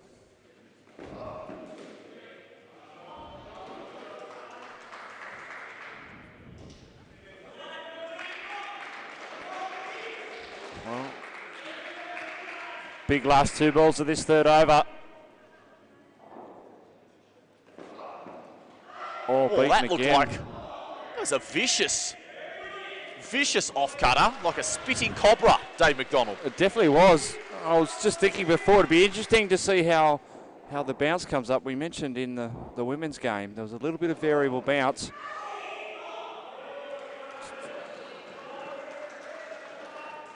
No problems there, though.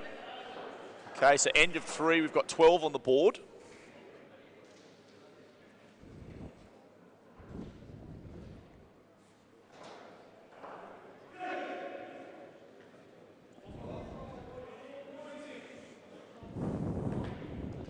I think if they can get 1 wicket here, they'll be very happy, the Cougars, with their start.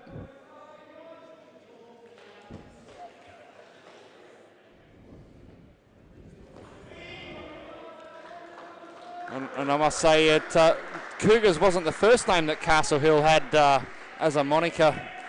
Clint, it took a few goes before they stuck with the Cougar. Yeah, I wonder what the origins of that are, Dave McDonald. I remember frequenting the Castle Hill Tavern. It was just around the corner from the centre back in the old days, and there certainly wasn't that many Cougars about.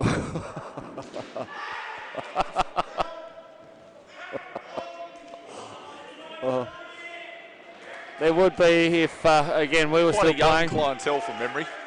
Oh. So Quincy Titterton here bowling the 4th over.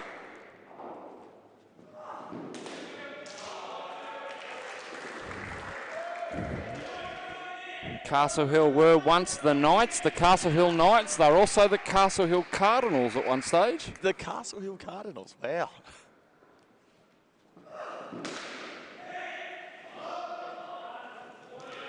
Going with the slightly less religious name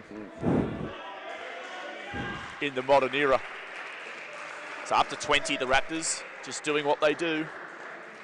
Just grinding away, looking for that 24, 25 partnership. Yeah, good cricket. It's great to see the skills on display here. Some of the fielding from the Cougars has been pretty sharp so far. So we've got one ball to go in the opening pair.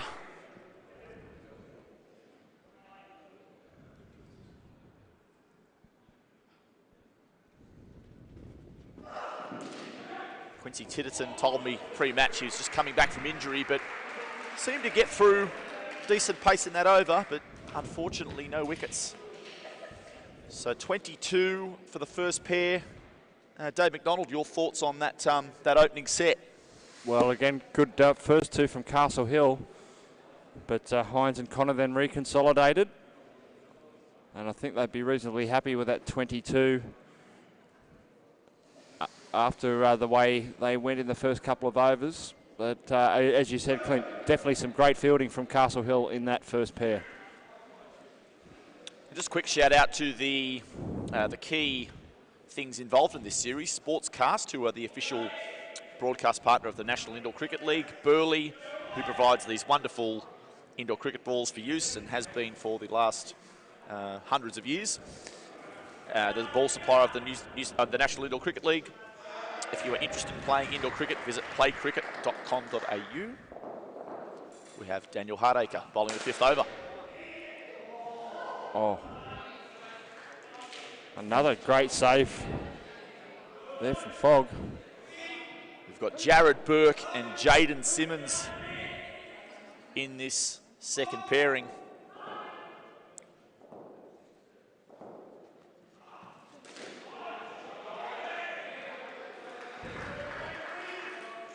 Certainly seen him in the whites in the outdoor version of the game. Interesting to see how that's transitioned into indoor cricket.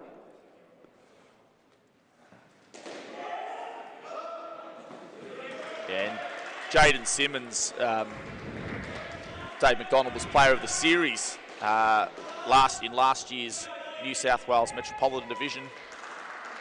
He's basically what I would call the best no-frills cricketer you've seen. Just absolutely clinical at every department of the game without doing anything flash at all. Well, consistency is better than hit and miss.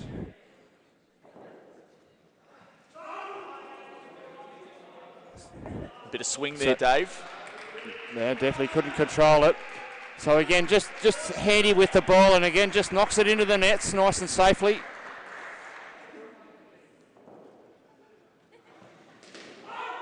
Well bowled. He held that one back. 6 there off the 5th over. Just very quickly for the home viewer, there is a point system that is involved in the National Indoor Cricket League. It comes down to how many representative players you can have in any one team. The Macarthur Raptors are at their maximum 100 points tonight. Castle Hill Cougars are at 65. There are different points allocated for different representative levels, with obviously the highest being Australian Men's Opens. There's obviously State Opens, and there's various other divisions, including Masters and so on and so forth. So we're going to have Wilson here bowling the 6th over, Luke Wilson. And we've got third ball upon us once again.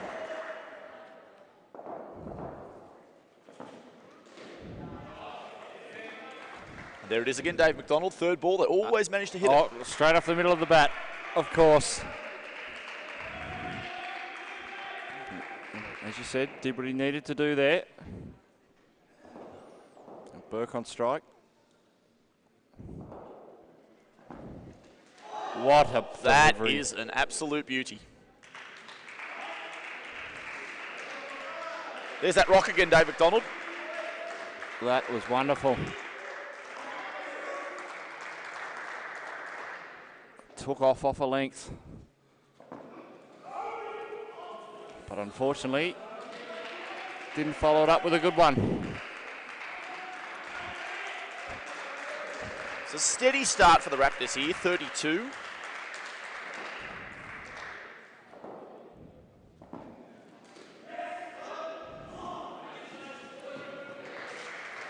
Macarthur Raptors, for those who aren't aware, were actually the national finalists, grand finalists last year in the National Indoor Cricket League and lost the final to the Toombul Tigers in a very close encounter. Great shot from Jaden Simmons.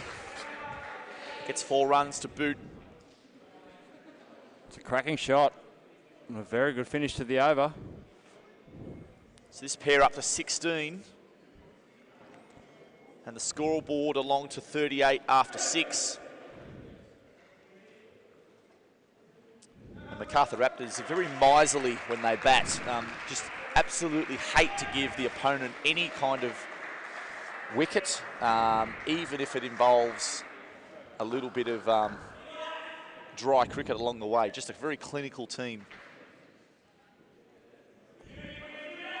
I know how to ball things when it comes to cricket. No, I mean, at the end of the day, again, it's about keeping wickets in hand.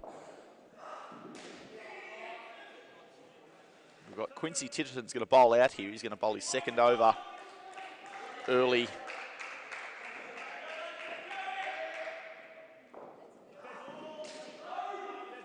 Dead ball. There's something going on there with Christian Messier kind of giving a bit of instructions and then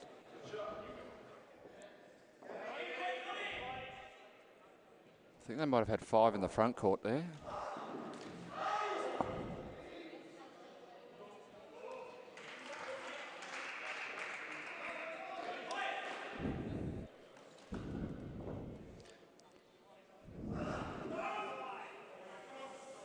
it's good to see the viewers growing. We're certainly improving the numbers as the night is going on. Let us know your comments about the game on Cricket Australia Indoor. Let us know your thoughts on the quality of play, the champagne commentary, the broadcast, and anything else you'd like to talk about.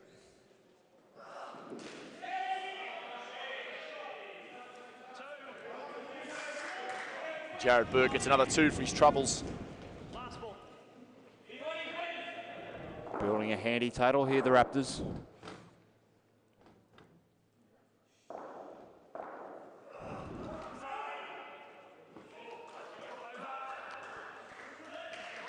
Three wides in the over. That's a costly one for the Cougars.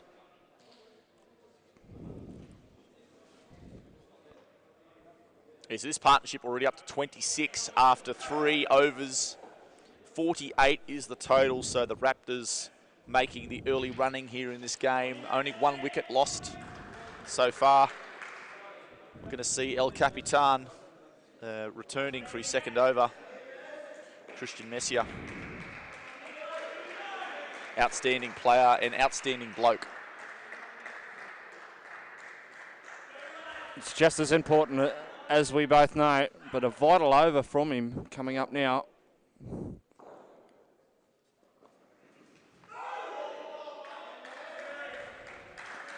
Played with Christian Messier for many years in indoor cricket and an absolute, one of the best team players you'll ever see.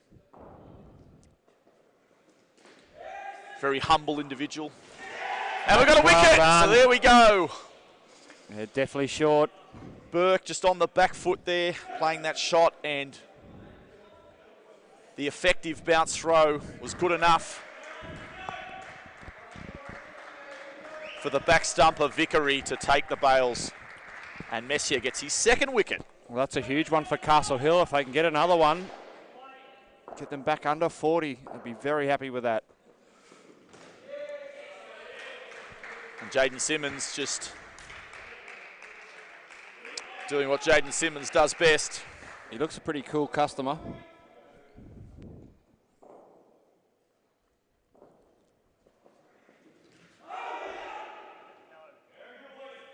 He's a really sort of unflappable kind of type of cricketer, Dave McDonald, is Jaden Simmons.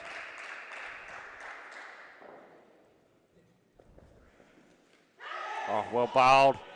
Goes about his business, hardly raising a sweat. This is great stuff from the skipper, Christian Messier, the Italian stallion.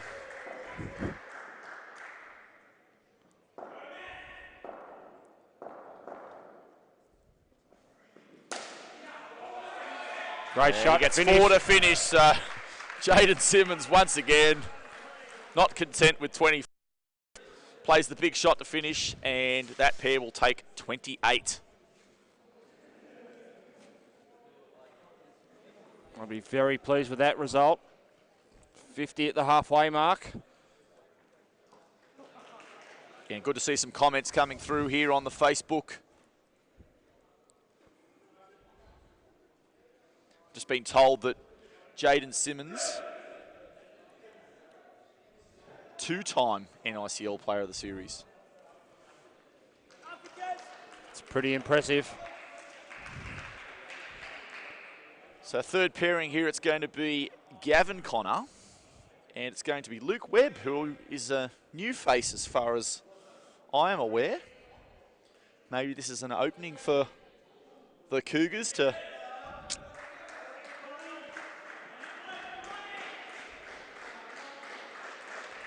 It's going to be Cole Vickery.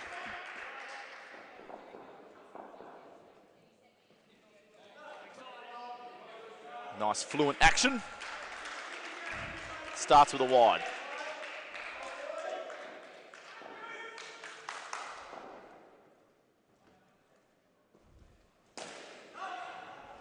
It's well bowled. Well, initially a no call there, but I think Gav Connor realised he hit it a lot better than he first thought. And comfortably get through. So we've got Luke Webb here on strike. Well, that's a nice shot to start off. I don't know what you would describe that as, Dave McDonald. A bit of a Rafael Nadal left-handed version, wasn't it? It was a bit of a slap, wasn't it? But a poor ball. It's just they've gifted him 5 there. Just too short and too wide. Able to free the hands up. There's some good swing on the ball, but unfortunately not in the right place.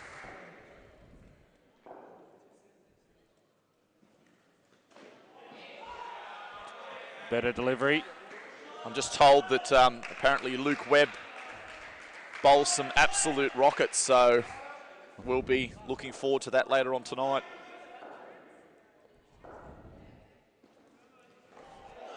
And I've been told that by Quincy Titterton's brother, Alex Titterton, so we can assume that's a reliable piece of information. Probably worn a few in the past. Maybe he'll be bowling to Quincy later tonight. I'm also told Luke Webb is a first-grade outdoor cricketer with Campbelltown. So there you have it. Showing how long I've been out of the outdoor cricket game for. And long fog. It's been great in the field. On this cold night at Campbelltown to bowl the 10th over. He was great in the field there at mid-wicket so far.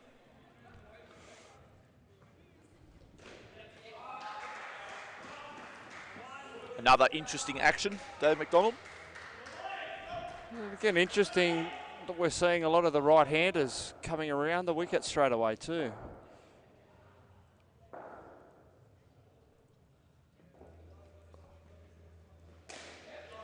It's a bit of a hop, skip and a jump, isn't it? Yes, looks like he's trying to give it a bit of a rip.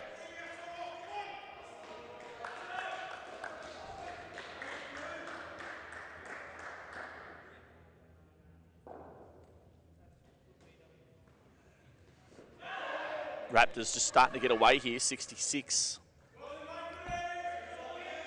in the 10th over.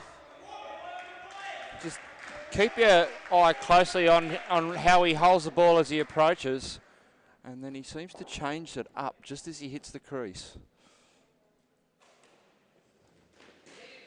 Yeah, most of them look conventional, sort of off spin, but we might see some sort of variation soon.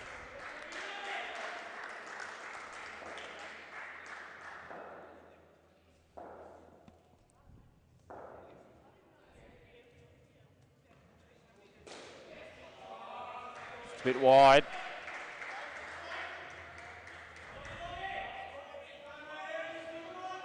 It's not quite the Peter Taylor action from the 1980s, is it, Dave? No, that was a good action. That was one hell of a hop, skip and a jump.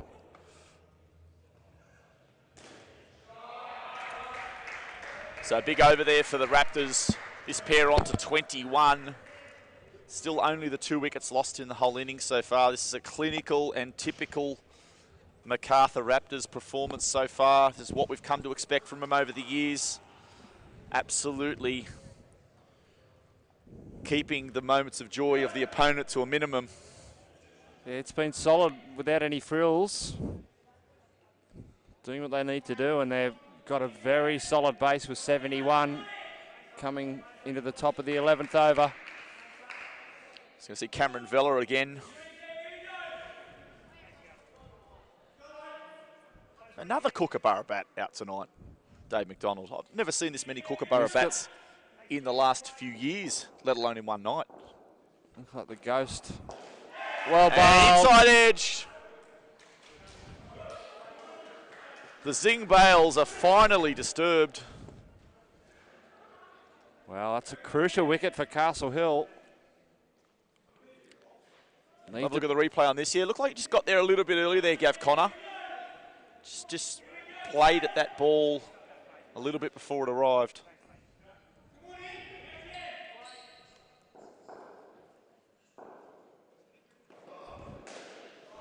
And follows up with a nice shot.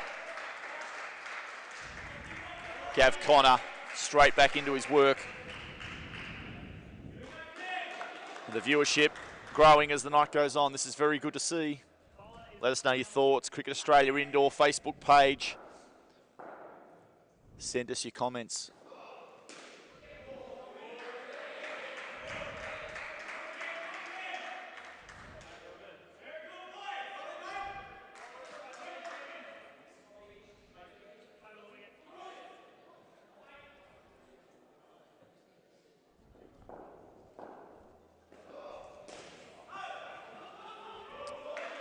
That's an instinctive call. I can't say I would have turned that one down, Dave McDonald. I would have been jet setting off to the non-striker's end. It seems to be quite significant change in the game for me.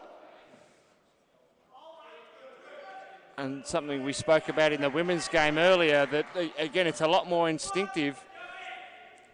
Again, not to risk that run. Got third ball now. Oh, well and a chance, and a nice delivery from Vella, but unfortunately just hitting that trailing back leg. See if we can get a replay of that last ball.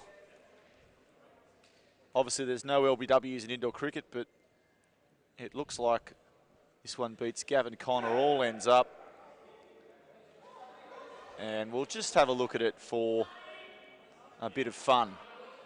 Let's see here. That looks... might be missing leg stump. Hard to tell from where we are standing.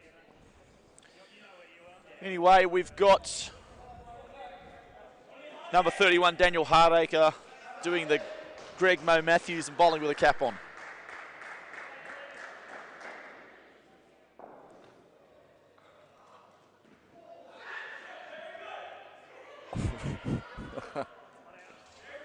We've just got a shout out for Dave McDonald. One of the fans has said that looks like the Cougars need a few slow bowlers. Dave McDonald. I can arrange that. Quincy Titterson with a flick. It's nice and fruity and juicy, Clint. Yeah, let us know your thoughts on the coverage, on the game. Share this link with your friends. Get them involved in the chat. We've got a no ball.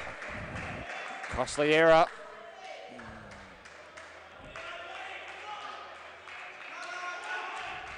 And just letting the Raptors off the hook here. So Raptors on to 78.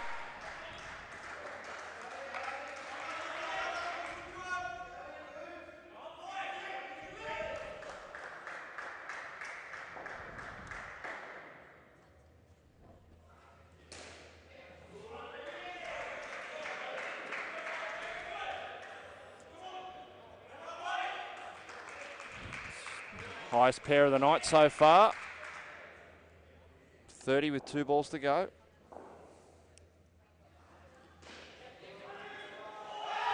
We've got a chance. It's been given. Oh. Direct hit. I think you'll find that's out. Luke Webb just checking with the umpire, but it looks to me to be a brilliant piece of fielding in the corner. Little paddle around, and that looks to be gone. Well done. Zingbao's light up. And brilliant fielding. I think it's Wilson down there.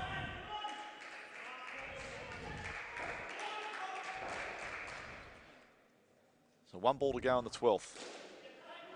It's short and wide, but only the single to finish, and 26 for the third pairing. Dave McDonald, your thoughts on the innings so far? Oh, again, they've been very solid, Macarthur Raptors, in their batting this evening. As you mentioned earlier, no nonsense. Just playing it safely, and they've built a solid base. You said 76. I think 100 would be very comfortable for them. And won't be easy for the Cougars to chase. As you know, they've got a very strong bowling line up, the Raptors. As we see, looks like Bullivant. Bullivant's going to be back for his second over. I've got to say, Bullivant, a couple of years ago, I thought was military medium, but it looks like he's picked up 3 or 4 yards.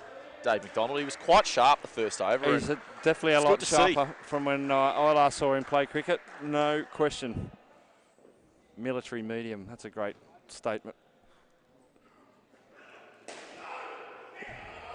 We've got 3 runs to start off. Chris Lawrence hitting a nice shot there into the offside. It's a term I'm very familiar with, Dave, military medium. I was described by many as, as fitting that kind of mould.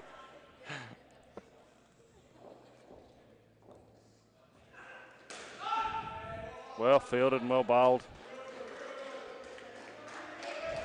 Yeah, Christian Messier. He is on to anything that's in that little leg side pocket. Yeah, good stuff there. Messier again. Ready to pounce. And Bullivant again creating a third ball situation. That's a good delivery. Oh, they can't affect the out. Well, it's just a tough one there. It's a full and fast and wide and long fog. Unfortunately, it's a tough one to pick up. No, it is a bit of a finger breaker, that one, Dave, isn't it? Especially when he gets the bottom of the bat on it. But it's been a great over so far.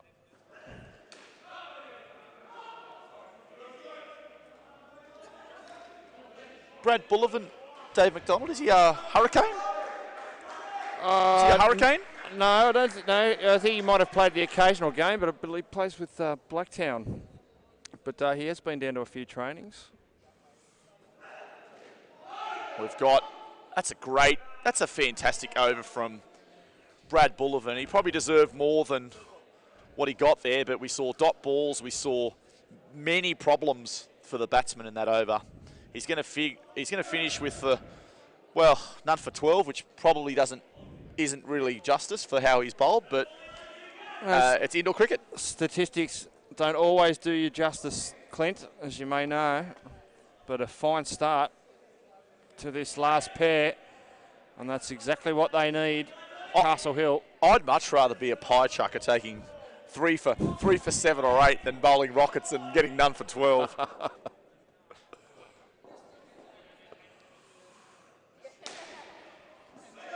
Oh, good pick up. We've got Long Fog back with the offies from around the wicket. The hop, skip and a jump.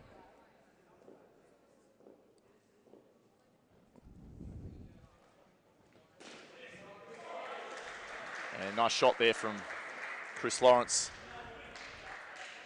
And good to see the viewership so far tonight. Some nice comments coming through. Keep your thoughts coming through on the match. Share this game with your friends. If you don't have friends, share it anyway. And for those interested, we've got the Yellow Ball podcast, which will capture all of the post-match interviews. I was able to interview Tracy McGrath and Tanya Bailey after the women's match, and later tonight I'll be catching up with 2 great friends of indoor cricket over the years in Mitch Hines and Christian Messier. And what a great finish that was in the women's game prior to this one. Down to the last ball. Christian Messier there, a flick. Direct hit might have been a chance.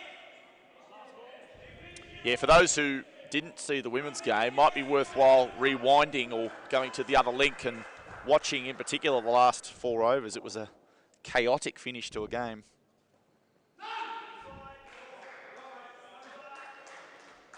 But highly entertaining.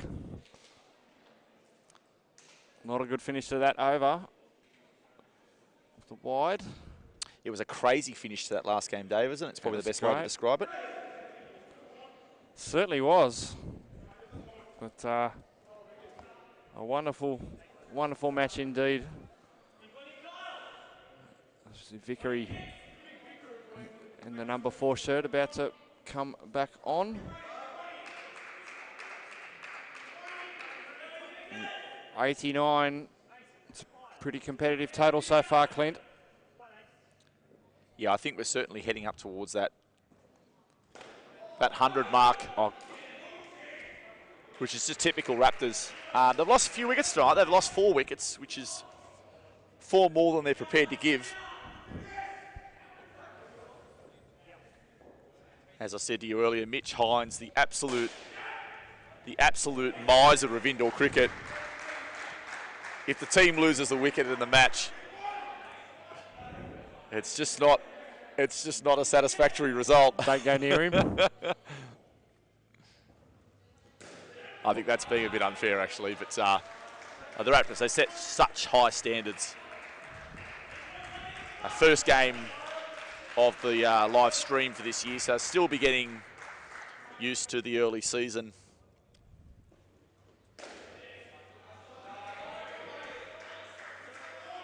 Well, again, it always takes a few weeks to get your rhythm, particularly at this level.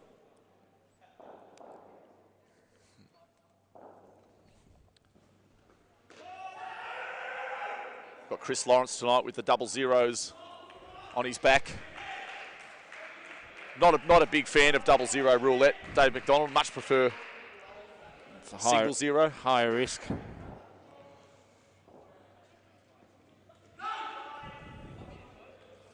My question is, why is double zero allowed? It should be a number between 1 and 99, shouldn't it? Well, I think Herschel Gibbs donned the double zero in the World Cup once. Oh, so I think his first innings with it was a single zero. So 22 for none for Vickery, his figures.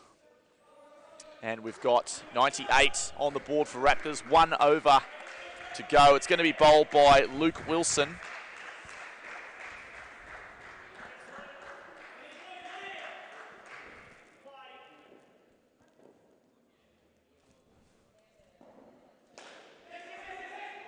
A little trickle into the corner.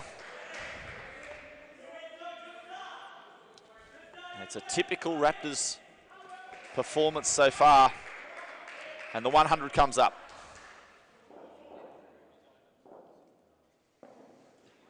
Oh, that is an absolute beauty.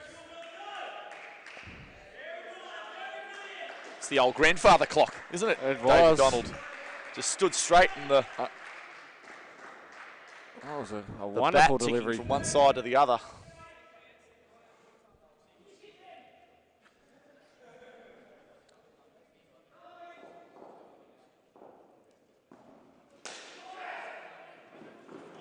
Good fielding there from Villa, not in time. Oh, he's very sharp in there. Had a couple of good pick-up and flicks tonight.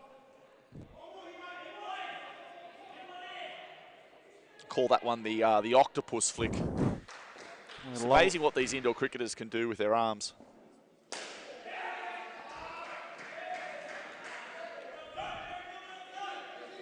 Well, he's got some long ones too. And we've got 2 balls to go in this innings.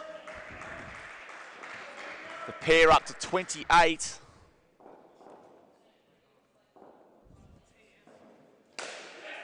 That's just absolutely belted through the line there by Matt Panicasio.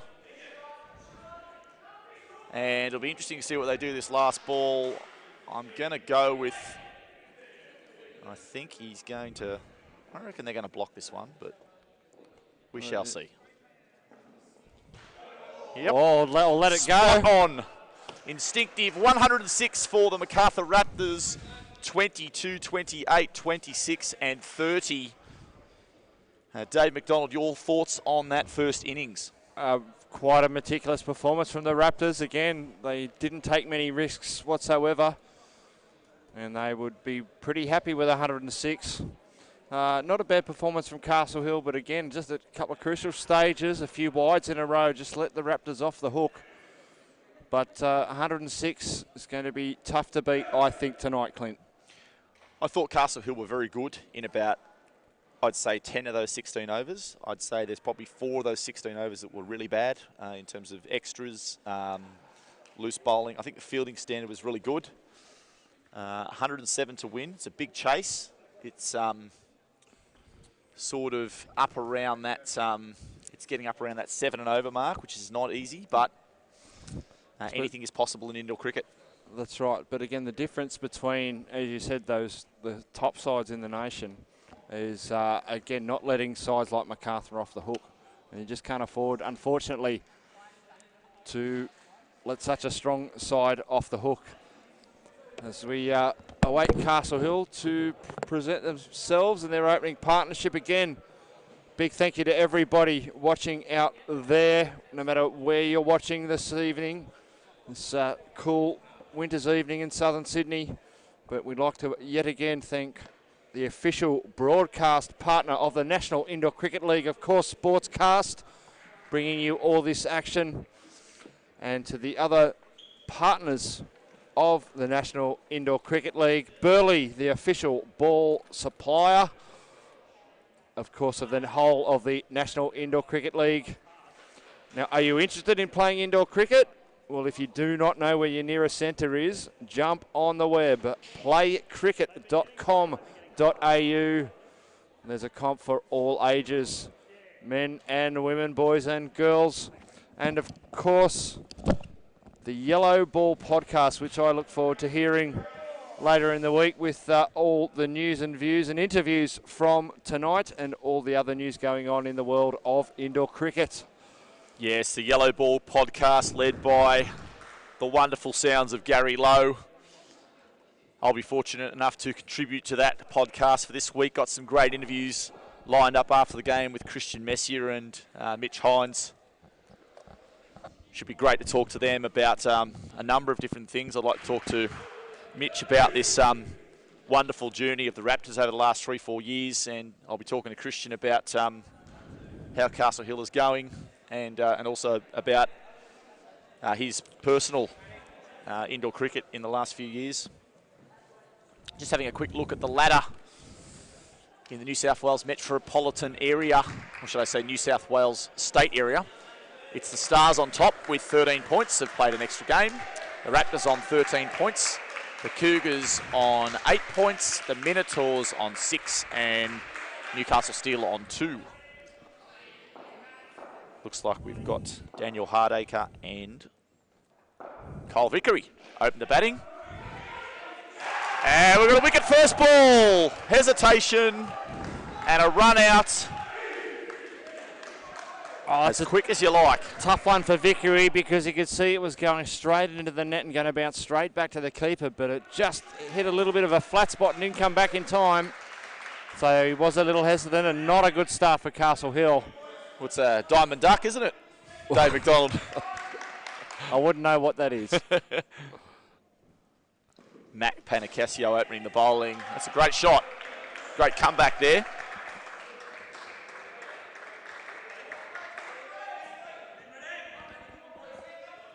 So let us know your thoughts on the match. Cricket Australia Indoor on Facebook. If you've got a question about the game,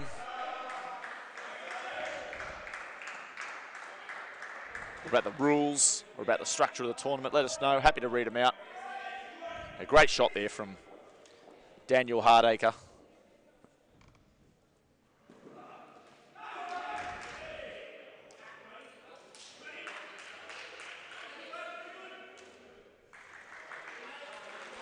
We've got Gary Lowe chiming in on the commentary. Like this comment, if you think Raptors will defend 106, well, you'd have to say that after that delivery, they are big favourites. That's clean bowl from Matt Panicasio, an absolute sand shoe crusher. We'll have a look at the replay, but, well, it's just, yep, it's through him before he has even seen it. Just too good then. It's been a wonderful start here from Panicasio. And not what the Cougars needed.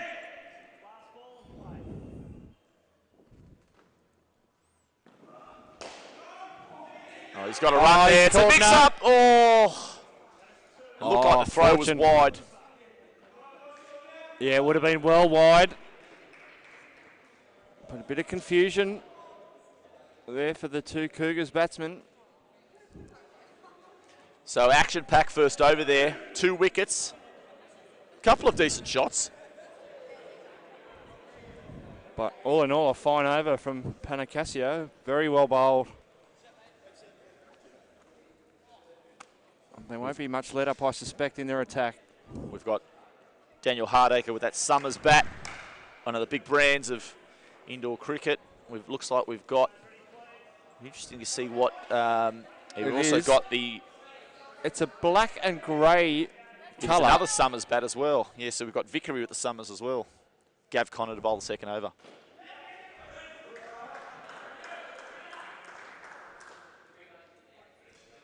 Coloured bats. Yeah, I used to bat with Daniel Taylor, who's not playing in tonight's game, but he had a very similar bat, and he was a big fan of it, so...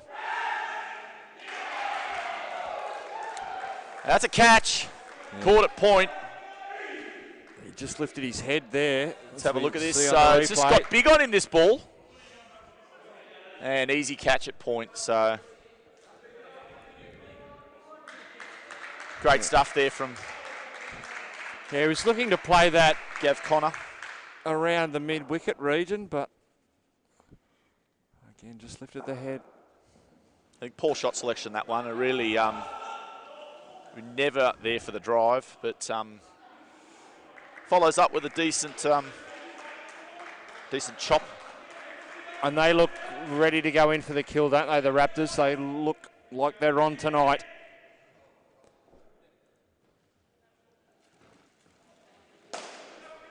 That's a great shot. Well, he gets a maximum Vickery 7, and you've got to wonder, Dave McDonald, with this Raptors front court being so good, maybe the best way to go is just downtown. Go long. Always an element of risk, though.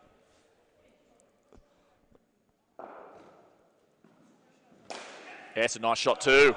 Wow. Daniel Hardacre. Well, could have been a chance for a second run there, but the batsman interested in that, just sucking in the big breaths. If I can keep this ball wicketless, it'll be a good turnaround. If you're enjoying the telecast here on Facebook, feel free to share it with your friends, get more people involved. The viewership certainly growing as the night's going on. Macarthur Raptors 106, Castle Hill Cougars on 5 after 2 overs. Looks like we're going to see Jared Burke now into the attack.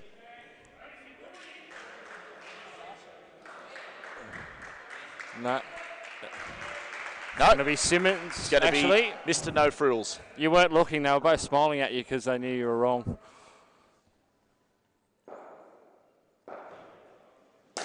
Oh, nice shot from Hardacre. We'll tell you what, that's a good advertisement for the Summers bat. Well, that's full face of the bat, wasn't it? Has a couple of things to say on the way down. That's got them right back in this pair. Good to see a bit of chit chat, Dave, out there. I must say, I reckon there's a lot less of the sledging going around these days than in our days. Oh. Would you agree with that? It's, from what I can see, there's not been a great deal. No, there used to be a lot of really up and in your face sort of stuff. They're much more gentlemen these days. Well, it is a gentleman's the players game. of indoor cricket. Another great shot. Hardacre, another one. Into the back court. All of a sudden, Castle Hill, 3 wickets in this pair, but they've fought back really well and they have a chance of winning the skin. Yeah, good shot from Vickery too. Oh, it's great. Good positive batting here. Well, again, a couple of lovely placed shots from Hardacre down past the mid-wicket region. That's a dot ball to finish, so 17 after 3. Oh, and they're back in the show, this skin, Clint. I just had a question from one of the viewers. Where is this game being played tonight? I can tell you the game is being played from National Indoor Sports Centre at Campbelltown. Which is southern Sydney if you're not from Sydney. That's right, and for those who don't know us, my name is Clint Indrell, and I'm with Dave McDonald tonight in the commentary box, and we have Andrew Hall-Villiers, who is tonight's umpire. Jared Burke on to bowl the 4th over.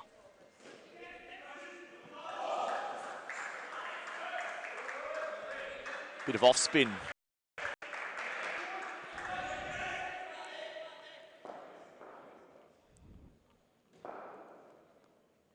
It's a very round arm sort of action, isn't it? No, good, it certainly is. I've had the privilege of calling him in a few Kingsgrove T20 games outdoor. Oh, that's so close. And again, that one just skidded on. Well, that looks like it's gone straight over the top of the stumps. I don't know that we'll get a replay of that, but so close. Fine margins. One behind with 3 balls remaining, the skin. Yeah, great shot from Vickery. Well, Dave McDonald, if Lasith Malinga was a left-arm off-spinner, I reckon it'd look a little bit like this. What do you think?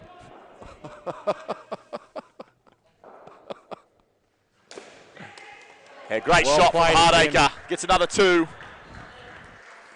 Gee, haven't things turned around this pair after that 7 from Vickery. One ball to go on the pair.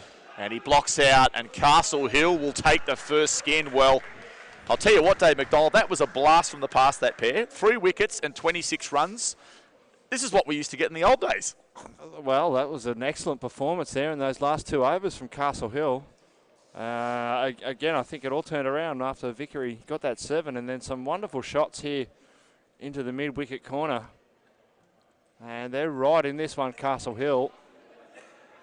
Still a big ask from here. I mean, they need 81 in 12 overs, but certainly a good platform set by that pair. I would have almost After 2 overs, it looked like it was curtains. Well, they were looking to come back very well. Lucky to be in the positive, so they should be happy with that.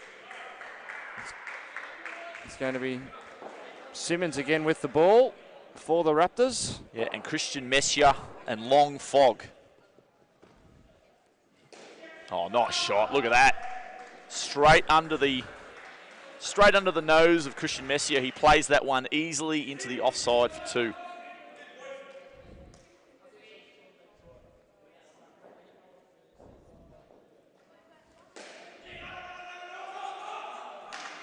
And they turn down 2 runs.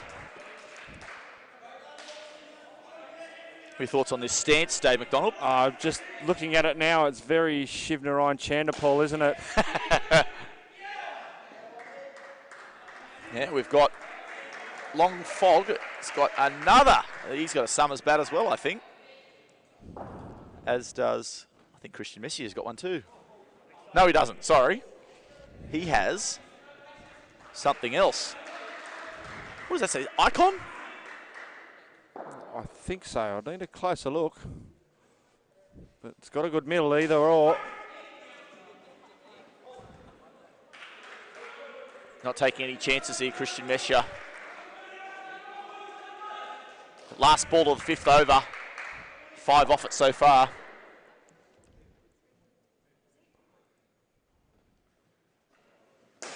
Yeah, great shot from the Italian stallion, Messier. It's the end of 5. This is a good fight from the Cougars. Well, as I said, it's still game on, but as you said, it's still a reasonable chase, and they can't afford, again, any poor overs, but so far on track. As we see what they're going to do here. The difficulty with a chase like this, Dave McDonald, is you need sustained pressure on the opponent. One bad over in a 106 chase makes it difficult. Exactly. That's the nature of this game, isn't it? You just dig yourself a hole in a couple of balls. So Gav Connor here to bowl the 6th over.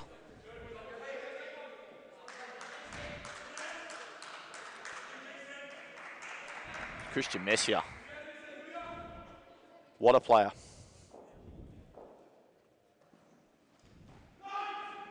Yeah, it's a good delivery from Gav Connor. Not much you can do about that. Long Fog, good technique there, getting into the right spot, just too difficult a ball to get away.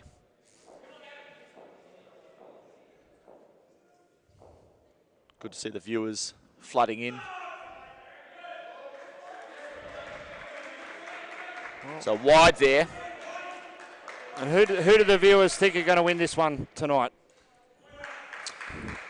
Well, I don't think anyone's brave enough to say Castle Hill Cougars at this point, and history would suggest the Raptors, but and 106 traditionally is a very, very big score in 6 ball overs, so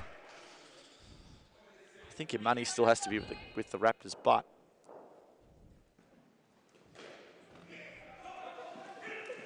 yeah, good dive there from Long Fog. I give that one probably a 7.5 out of 10. Went a little bit skew-if at the end there, but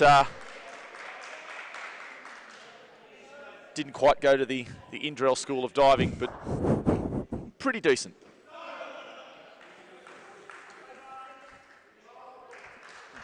Six down, 38 on the board for the Cougars, chasing that mammoth total of 106. Yeah, there was a few deliveries that over. They chose not to run.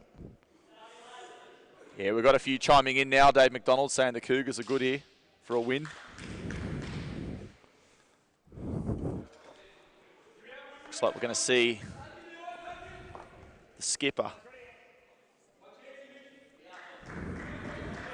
Probably should call him the god of the Macarthur Raptors, Mitch Hines. More than just a captain around these parts.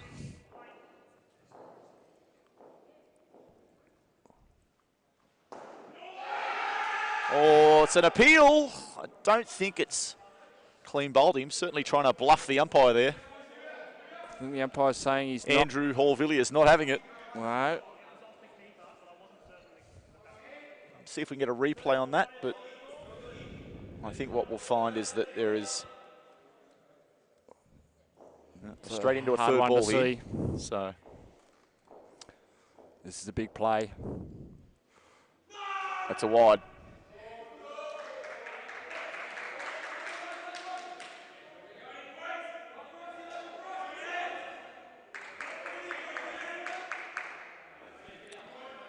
Cougars up to 40 now. The top of the 7th. Got another wide. Well, they all help for the Cougars at the moment. We've just had someone refer to Mitch Hines as the mayor of Macarthur Raptors. The mayor of Macarthur. That's probably about right, I think. It's probably the title he deserves. A couple of dot balls from Mitch Hines here, so things just chugging along. Castle Hill Cougars 42.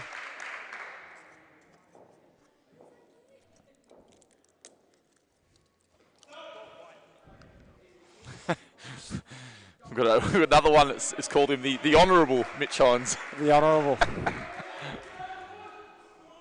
Last ball of this 7th over. Okay, you want to finish this off a little better this over.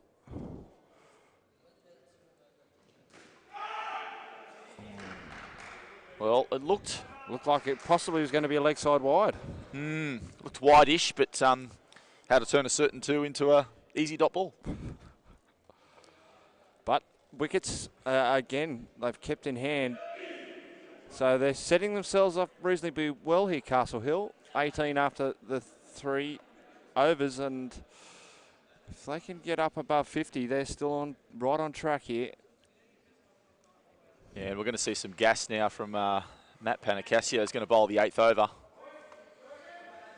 So the pressure's on. I mean, look, Christian Messier, though, is a good player of pace bowling, so it's going to be a good contest. That's it. It was a wonderful first over he bowled, Panacasio. That's a leg side. He's going to re-bowl it. Christian Messier, little twirl of the finger.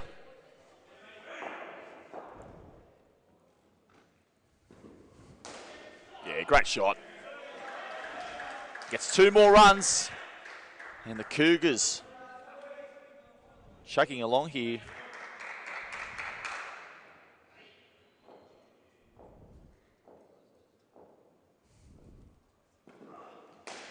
Yeah, nice shot, chance. And he's gone. Well, I'm not sure. Long fog there. He knew it was going to be tight. Should he dive there, Dave McDonald? I probably should have. Let's have a look at the It's a replay. tough one to call. Should he have dove? It was a wonderful throw again. He's as soon as Simmons has got it in his hand, he knows he's in trouble. Let's just have a look at the replay. Perfect throw. That's good bowling. Great glove work as well. And that's the wicket they couldn't afford to lose this over. I think if Fogg dives there, I mean, he's got a decent diving technique. If he dives there, I think he's potentially going to make it very close. Oh, that's a brilliant shot from Christian Messier. And speaking of dives, that's an absolute A-grade one there. Don't think he would have made it then. A hit and he was gone. He looked gone, didn't he? But 10 for effort.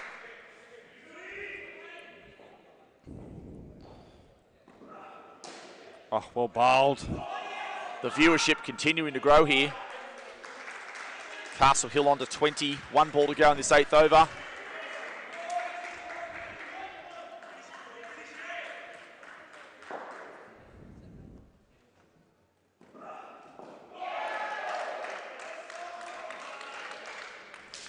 That is the end of 8. 46 on the board.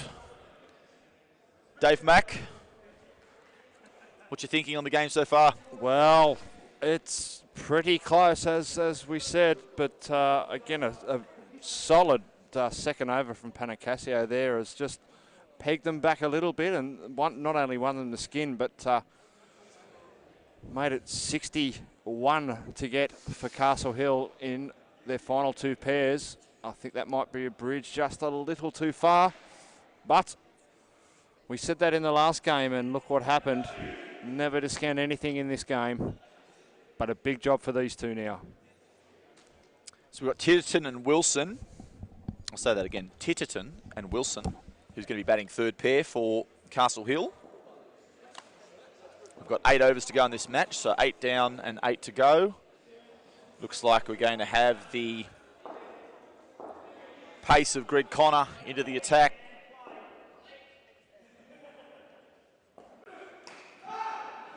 Seems to be the option of teams these days to go with the top gun at the start of each pair.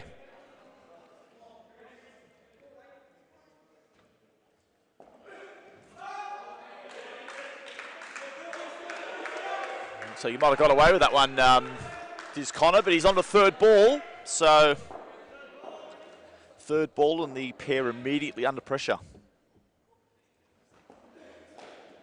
They've got a little dribble into the leg side and he gets through for a single.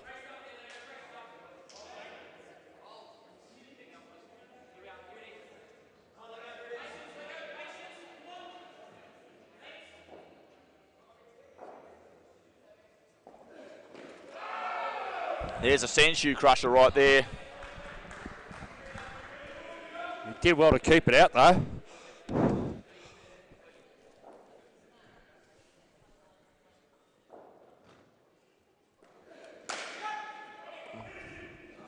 Jaden Simmons had a quiet night there behind the stumps. He did get that one bounce throw recently.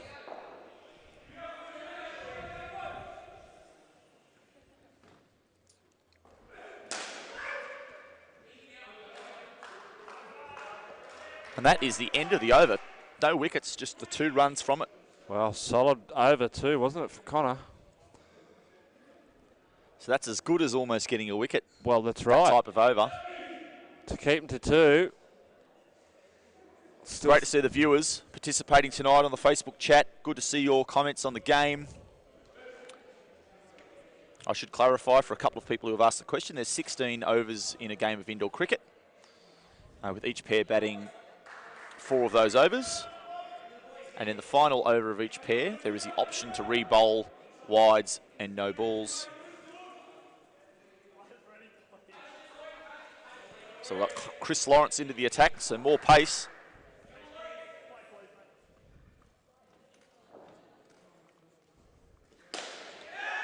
That's out. Well, he's tried to do the Mitch Hines, and the Mitch Hines slog to the leg side and hasn't worked out very well. Oh, he hit it well, but too well. And set up perfectly for Simmons. That's not what the Cougars need. He's got to run there. That's crazy running. He's run out. It's a perfect down and up. I'm not sure what he's waiting for.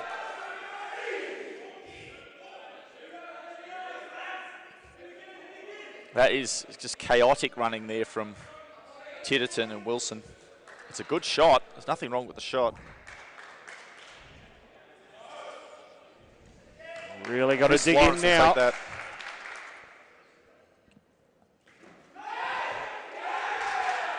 That's the hat trick. 3 on the bounce. Right off the middle of the glove, that one. And that's going to make things very tough for the visitors. It's interesting, Quincy Titterton wearing the traditional, looks like he's wearing the traditional outdoor gloves, and I'd have to say that if Wilson was on strike there with the old knuckle-busted indoor gloves, he might have sore knuckles, but I think the ball may not have ballooned much like it did. Totally agree. It flew off those and was, in the end, a comfortable catch. It's a tough one.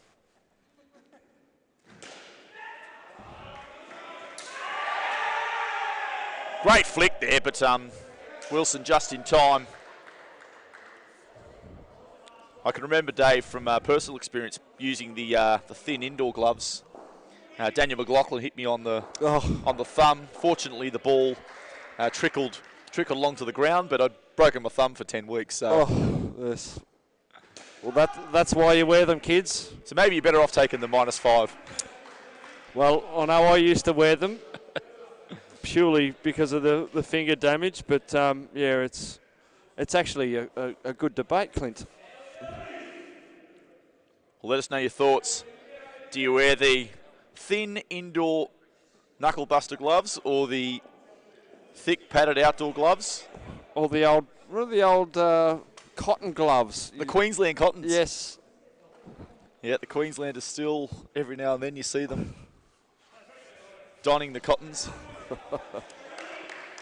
the budget option for indoor cricketers. And they never used to smell any good either. Gary Lowe might have something to say about that.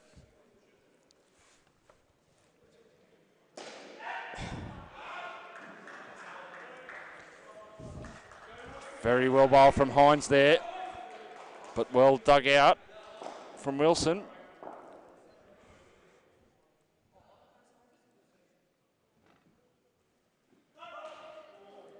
And the Honourable Mayor of Macarthur Raptors back on to bowl his second over, Mitch Hines.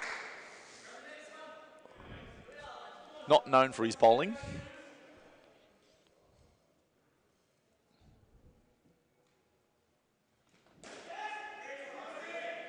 Certainly more valuable as a batsman, leader, fielder. Used to be a great keeper too, but no longer in the keeping gig. Keeping's a mug's game, to be honest. Tough work.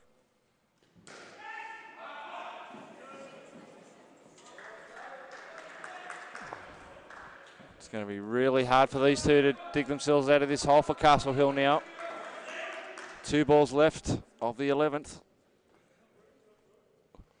And it's what we said earlier, Dave McDonald, a sustained chase of this magnitude is just very difficult. And one bat over, that 9th over. That's all it takes, and that's what exactly has happened tonight. Well, again, they're still 60 away.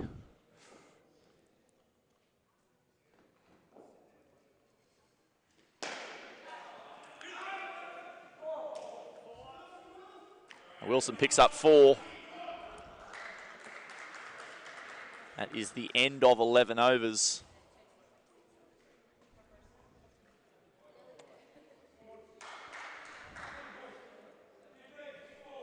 Just got one of the viewers asking, is there any chance of a 4 or a 6? Well, considering there's 56 runs to get in 5 overs, I think there's probably a very good chance of that. Yes, well, when do they go, though? That's the question. How long do they leave it? Well, I don't really think there's that many. There's not that many bowlers in this attack. I think you could That's the problem. Go downtown on. They've got Chris Lawrence back into the attack. He's not the sort of guy I see getting belted out of the park, but you never know.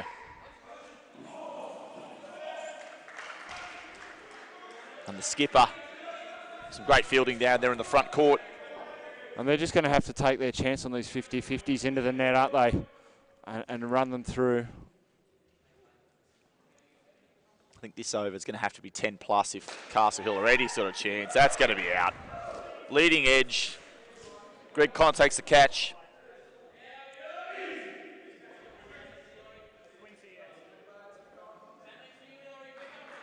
So the Raptors just waiting for the mistake and accepting the gift. That's 3 for Chris Lawrence now, 3 wickets for him. He's bowled very well.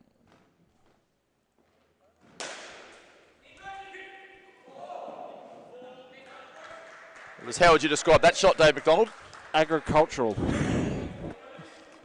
No, it's into exactly the spot where they should be going for, but again, it's very hard against Lawrence. He's really up into your ribs, except there. Cow corner can be quite effective in indoor cricket, can't it? Well, you never distinguished, did you? And it was the same for you in outdoor as well. My theory was, Dave, that there was less fielders on the leg side in outdoor cricket, so it's the best place to hit it.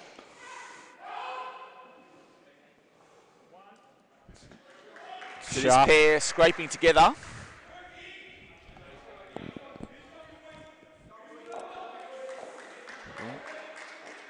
They'll make it 2 skins to 1, Macarthur, after the end of this pair. Oh, that is wonderful. Fielding.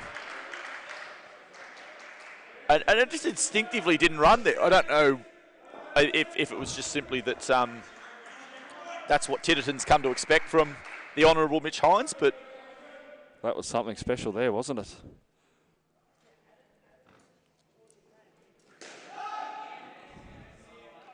And that is the end of the over. Well, it was a tidy one from Chris Lawrence.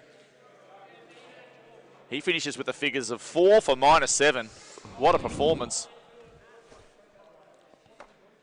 That's got to go close to a match-winning performance, Clint.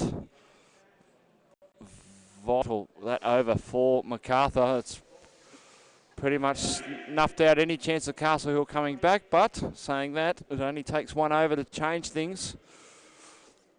Yeah, and Chris Lawrence also featured in that 30-run partnership for the Raptors at the end of the first innings, so he would be a huge right contender in the running for man of the match tonight.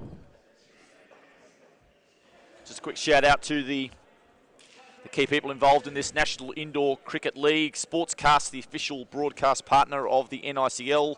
Burley, the official ball supplier of the National Indoor Cricket League. We'd also like to thank National Indoor Sports at Campbelltown,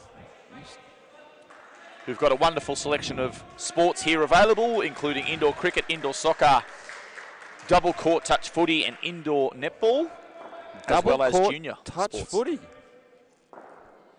Interesting. Actually used to be a big hit, Dave McDonald, back at the old Wetherill Park. Double court touch footy. It used to be a really big hit and very, very popular back in the late 90s. I never knew that. I'm glad I came tonight. I've learnt a lot. And Cameron Vella and Bullivant are going to close the innings for Castle Hill. They'll be hoping to pick up that final skin. The match looks to be probably long gone at this point.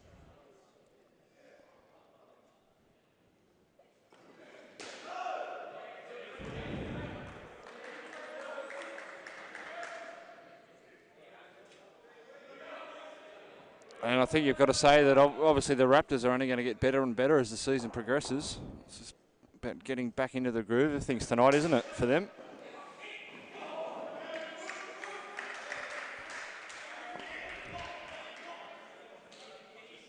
Yeah, it's been a fairly good performance from the Raptors. I mean, this early in the season, they look very sharp. They look like, once again, being in the box seat to take the New South Wales spot for the NICL finals. Last year, they were outstanding at the national titles. Probably should have won the tournament. Actually beat the Toombul Tigers in one of the round matches, and then went on to lose to the same team in the grand final. Would have been heartbreaking for such a great side, but they've got another chance this year. Absolutely. Go back and... Of course, that'll be played in September, later on this year. Have they determined the venue? Good question. I don't believe that they... I'm sure they must have, but it's not on our run sheet tonight, so... Well, here we go. Here's those rockets we've been told about. Dave McDonald. Well, that was pretty sharp. And left arm as well. Just adds to that difficulty. This is Luke Webb. Oh, that is just straight through him. Too good for the keeper. And what have we got here? We've got a no ball.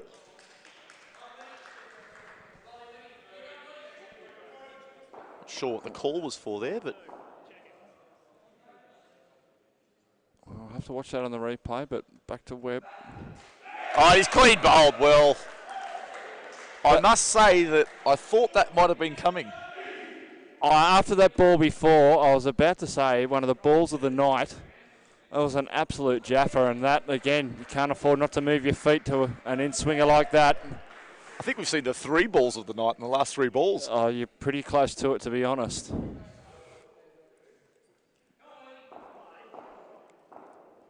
Good to see the viewers hanging around for the end of this match. He's short that time, is Luke Webb. He looks sharp, looks 130 plus.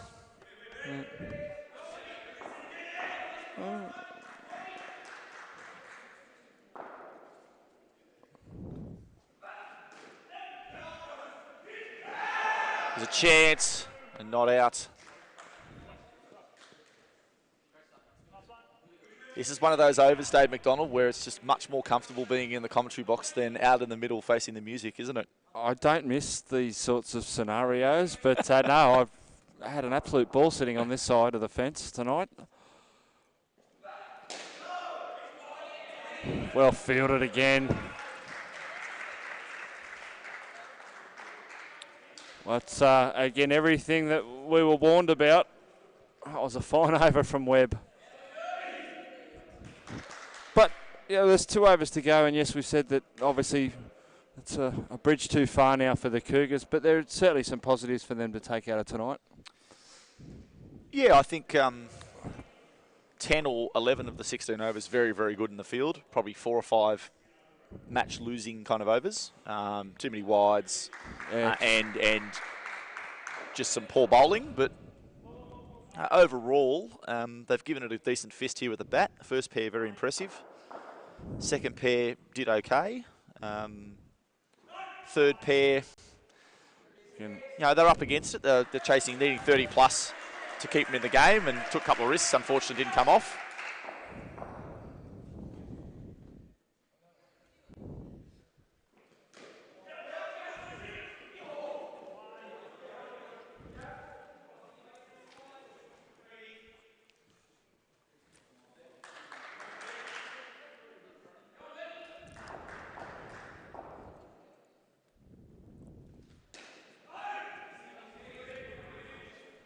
Well, it's interesting, he's turned that one down. Not going to get that many better opportunities to get up the other end. Still 20 behind in this 4th skin.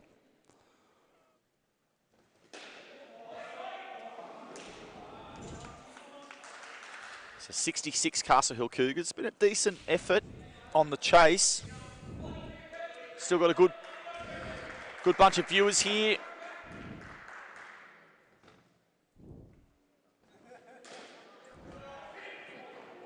Remember to have a listen to the Yellow Ball podcast, led by Gary Lowe, and including 4 interviews tonight with Tracy McGrath, Tanya Bailey, Mitch Hines, and Christian Messier. So if you want to listen to some indoor cricket chat, go to the podcast. I'm sure you'll find it very entertaining and very insightful.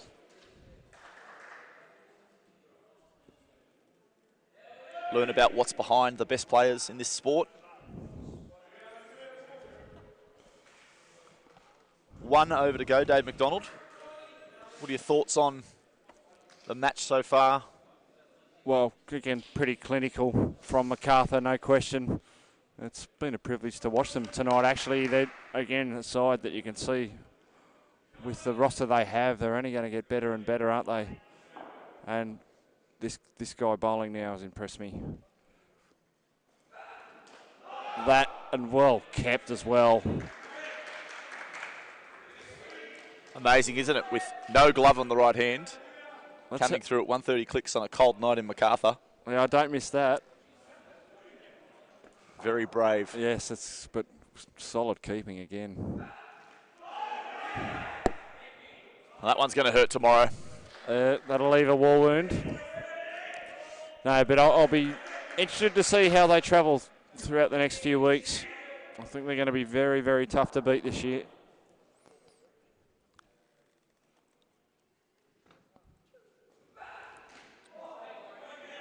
And that's out. So it's a 3rd ball situation. You must run. And Luke Webb was too good again, just straight through the gate. And Chris Lawrence does enough to affect the wicket. getting substantial swing late in this innings. It's funny, we've noticed in both matches tonight the ball's swinging more later on in the innings when it's a little bit older. And again. That is an absolute rocket.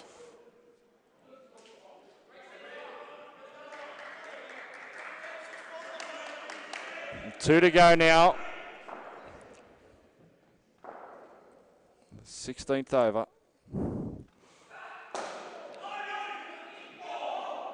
Just another shout out for the podcast, the Yellow Ball podcast this week. We've also got a full wrap of the 2019 Masters Indoor Cricket National Championships which just finished yesterday. They'll be talking with the winning captains from every division involved in that Masters. Gary Lowe, you won't have to talk to too many Queenslanders in that because they didn't win too much this year. And that is the end of the match. Dave McDonald, 106 to 66. Your final thoughts on today's game? Macarthur too strong. Again, it's just a couple of key moments where Castle Hill fell short.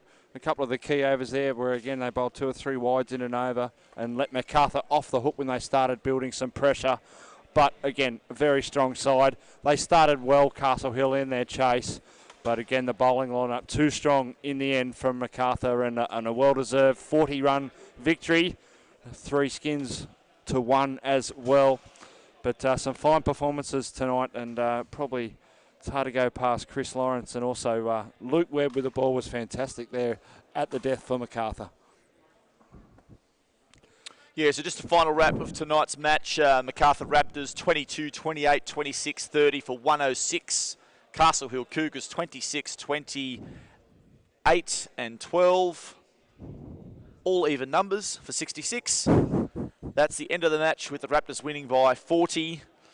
Please listen to the Yellow Ball podcast where we will have some interviews with Mitchell Hines and with Christian Messier following today's match. Hope you've enjoyed the coverage. We'll speak with those captains very soon. Dave McDonald, thank you for your participation in tonight's commentary box. I've had an absolute blast, and thank you for having me, and to the National Indoor Cricket League for having me tonight. It's brought back a lot of memories, mate, but it's been fun here with you, and we saw some quality cricket in both those matches tonight, so thank you very much again. And we'll look forward to hearing your voice. What's next for you, Dave? You've got National Premier League soccer coming up. I was going to say I have a day job. I won't worry about that firstly, but hopefully some National Premier Leagues next weekend in the football, or some rugby league for my radio station based in the Hills District, actually. Yeah, plenty to keep me moving, but great to be back here at Indoor Cricket tonight, and yeah, wonderful team performance from the Macarthur Raptors, and what a game first up we had in the ladies, which we recommend you go back and watch if you haven't seen it. So thanks again all, and thank you, Clint, for having me. Thank you, Dave. I'll leave you here in the studio while I go out to do these post-match interviews, which will be available on the Yellow Ball podcast.